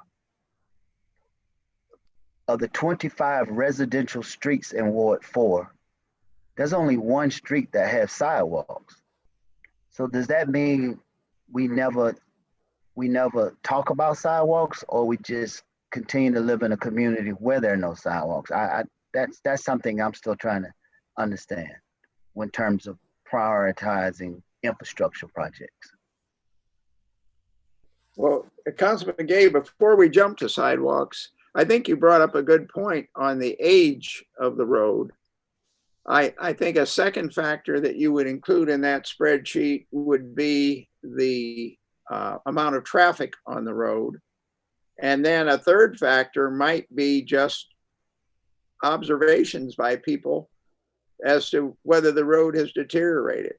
And I'll give you an example. We just paved Rugby, and there was an area near the park that I brought to Mike Mason's attention where the road was already deteriorating, and they just laid down the pavement.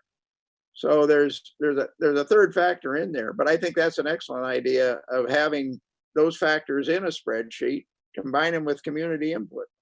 Absolutely. And Alan, one other thing, I was on the phone, a conversation today with one of my constituents, and we were talking about solid waste removal, what, tree branches, debris, and all that.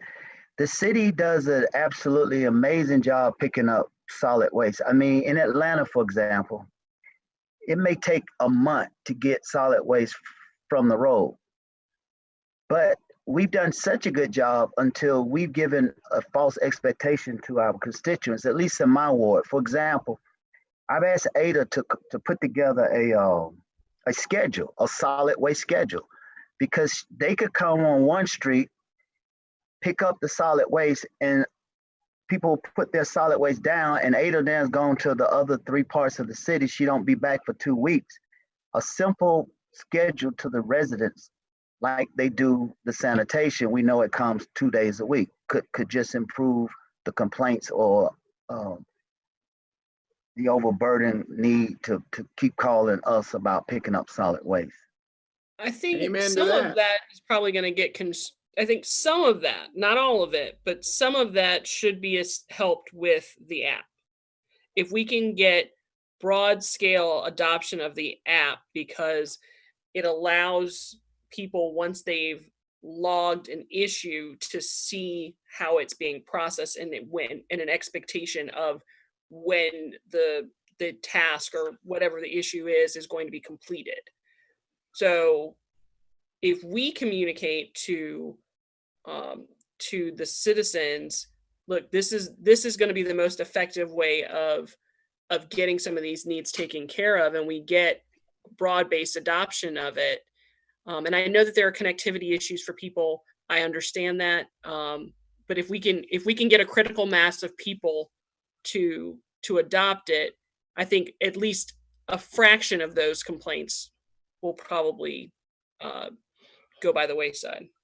Those are not mutually exclusive solutions, and I would encourage you all to address not only the app, but this little thing. And if you can't say it, this came with my electric bill today. It's happening in College Park, transforming South Metro. I don't have the app. I should, I know, but I do get an electric bill, and I got this, and now I'm plugged in. Inserting a schedule for waste removal, whether it's sanitation, we use different terms here than we use elsewhere, whether it's municipal solid waste or organic material or large goods like mattresses and so on and so forth. Man, I'd love to see a schedule for that, and would probably go a long way to making Mike Mason's job a lot easier. Food for thought. I'm stepping out of my role as a facilitator. I apologize. Well, I've had the same, Roderick, I've had the same kind of conversation with Mike. Perfect example. We got our new street sweeper, and guess what happens? Street sweeper comes along while I still have brush and yard waste out by the street.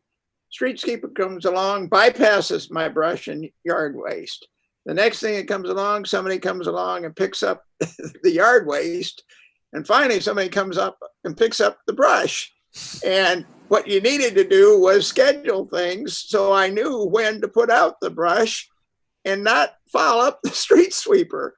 So I totally agree. We need a schedule as much as possible. And for some ad hoc things like the furniture and what have you that people are putting out, then the app could work very effectively for that. Absolutely.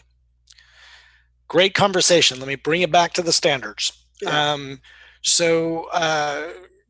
Mr. Gay, points well taken on how these things get scheduled, particularly on roads and sidewalks. I'll convey that certainly to Mr. Mason, and even if it's just a conversation amongst the three of us on how that happens, I'm happy to broker it, although he should be prepared to answer those questions when we all come back to the table next time. Good? Good, thanks. Welcome. Great comments. I'm glad you're jumping in here. Okay, so let's continue on. We've talked about 3 and the Priority Street Resurfacing Rating Program. Let's move to 4, restructure the DPW organizational chart and pay scale to retain a quality workforce and provide advancement opportunities. There were things I think that you liked more in how the police chief had structured this. Maybe we can import that language following the statement on restructuring the org chart. How do you feel about that? I like that idea. I'd like to see how it works. Yeah. Okay. Moving to 5, relocate the public works facility and maintenance yard.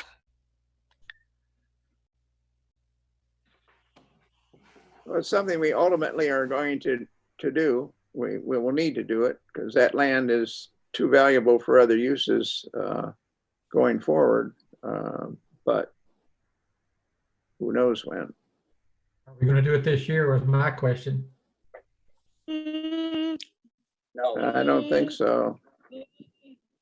I think we actually took the money out for the architecture or engineering, right? As I recall. That is Yep. correct. We did. So that would make it a lot less likely without any money. Right.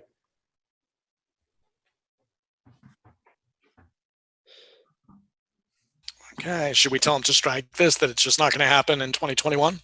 Yep. Yeah. I mean, I think we all know. I mean, and not because we don't care, just because, well, COVID. Yep. I hear you. Everybody's going to have to deal with the new reality. All right, last one. Create a system and collect baseline data measuring the number of complaints across the 5 divisions and aggregating for all of DPW. This is just the baseline data question. Yep. That's fine. Fine with me. Need to do it. I think the system is probably available within the app. Yep. Within the see something, say something. Yep. The click app. Yeah. Yeah. So, you can collect that baseline data for a certain period of time to gauge an understanding of across the divisions. So Right. I would like to see a timeline that the baseline data is collected. And I'll make sure that this is holding true across all 17 submissions. We're hearing some of the same themes. Make sure that there's a date by some of these activities. So that's an instruction to me as well as everybody else. And for the see something, say something, that date should be a period beyond the successful installation of the app. That's exactly what I was thinking. You just took that thought right from my brain, Councilman Clay. Yeah, like whether it's 6 months after we roll it out or whatever the case may be. Glad to hear the implant's working. So when is the app due to be rolled out? That would be a conference. I think Michael Hicks would have more definite information on that. It was like a few weeks. Yeah. But it's actually being developed and tailored specifically for College Park, Georgia. So we're looking at the next several weeks plus before it's unveiled. Okay. Yeah, they've got a template app, but they customize it for each area, and we're paying a little extra for that. And that's not supposed to take too long, but who knows these days? Again, stepping out of my facilitator role here and more towards that of an advisor. there is an equity issue here, and some people will gravitate right to the app. Other people are not as interested, and so I wouldn't rely totally on that. I would hope that Mike uses not only the app to collect baseline data, but also integrates, whatever is coming in over the phone or via mail of different kinds. I'm always cautious about the equity thing. Sure. Right. I think that's a really good point, that even as we expand our capabilities and our offerings in that regard, we don't lose sight of our bread and butter, that we don't eliminate ways in which people can connect with us, that we're building upon it. Exactly. I would also suggest, though, as much as possible, that if someone emails something in or calls something in, that somebody then quantifies it and puts it into the app, so that ultimately we get all the data in the same format in the same system. It's just that sometimes it comes in an automated fashion on your phone or your computer, and other times it comes in an email and someone sits down at a computer and keys it in, because it should be fairly simple to key it in. And I think that's probably going to require some training and overlap with IT to make Amen. sure that everyone's up to date, or at the same level in that. And I also think that as we move toward better communication, one of the things that, it's a little thing, but it kind of drove me a little nutty, that we've all got different signature blocks. We have an opportunity to communicate even through those. When this app rolls out, like, we should be touting that in our communications with our constituents. If someone sends you an email, hey, there's a little tagline for the first 90, 120 days saying, did you know, like, we've got this new app, click here and you can find out more information, whatever. Better yet, download it. Right, exactly. But just, there are opportunities for us to communicate, educate, broaden people's knowledge that we're not taking advantage of. So as we roll this out, as we roll other initiatives out, we need to be thinking holistically about how we're communicating that across the complex, if you will. Agreed. We'll capture that in the summary, and I'll make sure that Michael is paying attention to it. I don't know if this is something that Chevela also needs to be paying attention to. I'm just thinking off the top of my head if this could be a city clerk function or receptionist function or something like that, but we'll draw attention to it. Anything else on Public Works? I had a question. Yes, sir. When you talk about environment, can that be placed in Public Works, or are we saving that for another department? Environmental. I got some concerns about environmental. You mean building and grounds kind of thing? No, I'm talking like, because Ward 4 and Ward 2 actually are in different areas of the city. We having a challenge, and I don't know if this is Public Works, that's why I don't want it, but we're having a challenge with noise, which is airport noise, plane noise, and we're having a problem with tractor trailers, and now we have a new threat. It was ambulance, we conquered that, but now we have a new threat. It's the Amazon.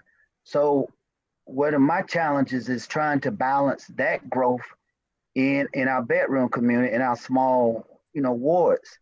So I want to have a conversation about how we as city leaders, and I'm sure, Alan, you appreciate it. I call it environmental equity, okay?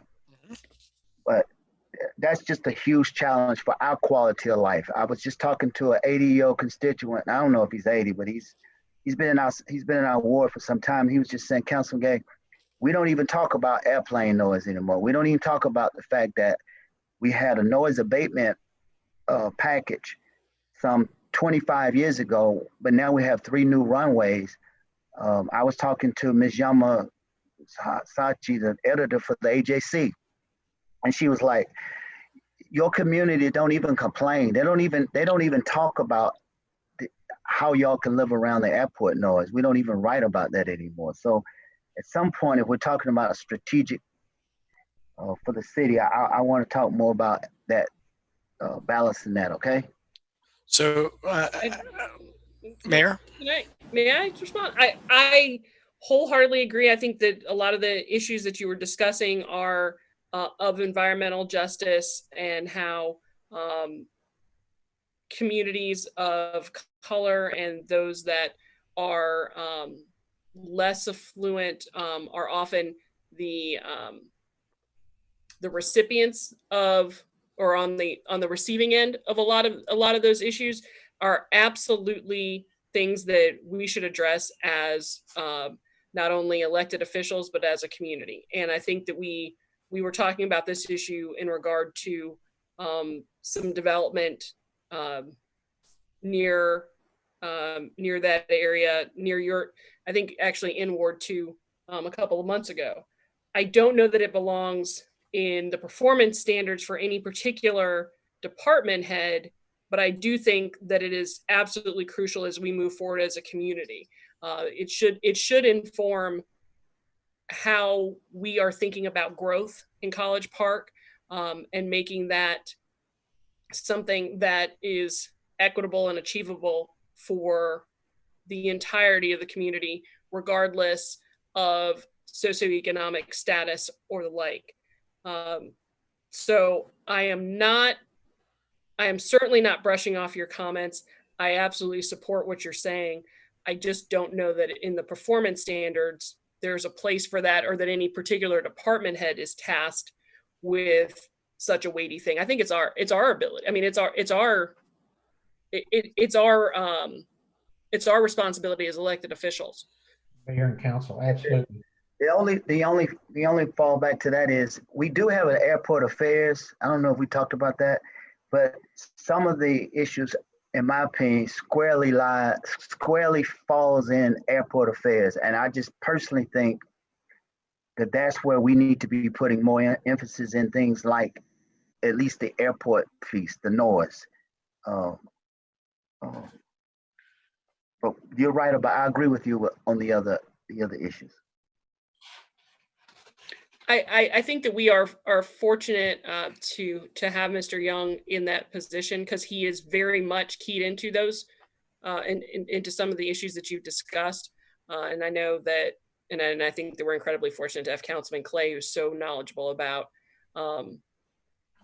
some of these noise issues and can advocate for us on a community, on a national level in regards to them as well. So I think it is,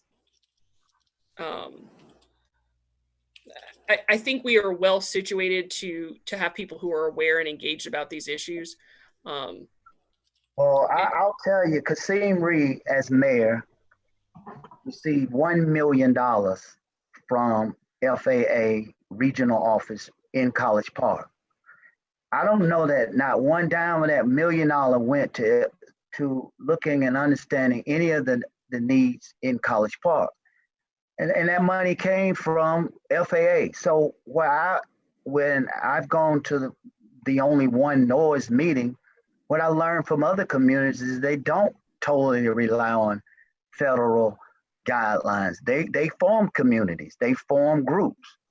They're the biggest advocates. I mean, and what I also learned is that there's nobody having conversations with Southwest Airlines, with Delta, with the providers, with Atlanta. You know, there's nobody talking about other types of public-private monies to insulate homes. I mean, nobody even reached out to Home Builders Association. By the way, there are apartments, communities that hasn't even got the noise insulation package since the money was rolled out 30 years ago. So I do absolutely think airport affairs, elected officials, as well as community leaders ought to start having these conversations. Well, thank you for teeing that up. I would tend to agree. I was just looking at my org chart to see where there was a fit. I put a notation in Mr. Young's performance standards. He might want to think about this. I'm sure Mr. Clay will have some things to add on the airport noise piece. There are a whole host of environmental justice issues out there that I have some light familiarity with, and because I walk your ward every day, I'm very conscious of what's going on there. I think it is something that council and the executive branch for the city need to address, and hope that you'll put on your agenda, develop a citizens committee or whatever the right answer is. I can't pretend to know it, but this is something that should be front and center for you. Thank you. Okay. We can bang the gavel on the 16 or so, soon to be 17 with Oscar's information, sets of performance standards, at least in terms of the feedback you're going to offer your staff. Now, what should they do with it, and how should they engage with you moving forward? That is the question that needs to be asked and answered before we go on to our dinner or the rest of our evening. Mr. Moore, what would you like to offer here? All right, 2 items. First of all, Adam, you. What is your availability Wednesday, May 6, 2020 at about 10 o'clock in the morning? Wednesday, May 6th at 10 a.m. 1 week from tomorrow, 10 a.m. I am wide open until noon. Good. I'd like for you to join us for about an hour, maybe a little bit less than that. Our next executive team meeting will take place at this time, and I have an agenda for you and I, and it is titled Follow-Up Direction Regarding Application of Performance Standards to the College Park Strategic Plan. You and I will facilitate that discussion with department directors based on April 13th and this evening, April 28th. In other words, the tweaks and revisions that we will be able to make based on direction from Mayor and City Council those couple days, and to have an open discussion or provide open guidance, I should say, to the department directors in terms of what revisions are being made for each department in this regard. So I would like to have that discussion with them, you and me, to facilitate that, of course, followed by a thought for Mayor and City Council for department directors, myself, and elected officials to all convene to follow up and be on the same page regarding POS 1, 2, 3, and 4. So, Mayor and City Council, of course, some of the significant resources requests as part of this exercise will not be incorporated into 2020, 2021 proposed budget. I don't think we need to spend a great deal of time talking about that. However, a number of opportunities in terms of performance standards and measures can in fact be achieved as efficiently as we possibly can, but some of the large scale financial commitments would have to be deferred to at a more suitable time, or a time in which it makes sense to do so. Likewise, this particular meeting probably can take place in the middle of June.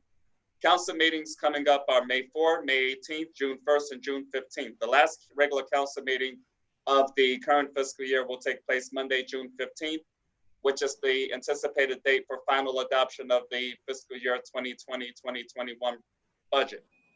So perhaps immediately thereafter, perhaps that Wednesday, June 17th, we can have this dialogue, an evening workshop meeting for all of us to convene in this regard. Those are my initial thoughts. You don't have to commit to that right at this particular moment, but I would ask the electorate to please think about it in those regards. Otherwise, Adam, you, me, and the department directors, 10 o'clock Wednesday, May 6th, here virtually. We'll send you the invitation and all those details, and that's been a pretty productive experience for us. I'm sorry, we're going to do a virtual meeting on May 6th?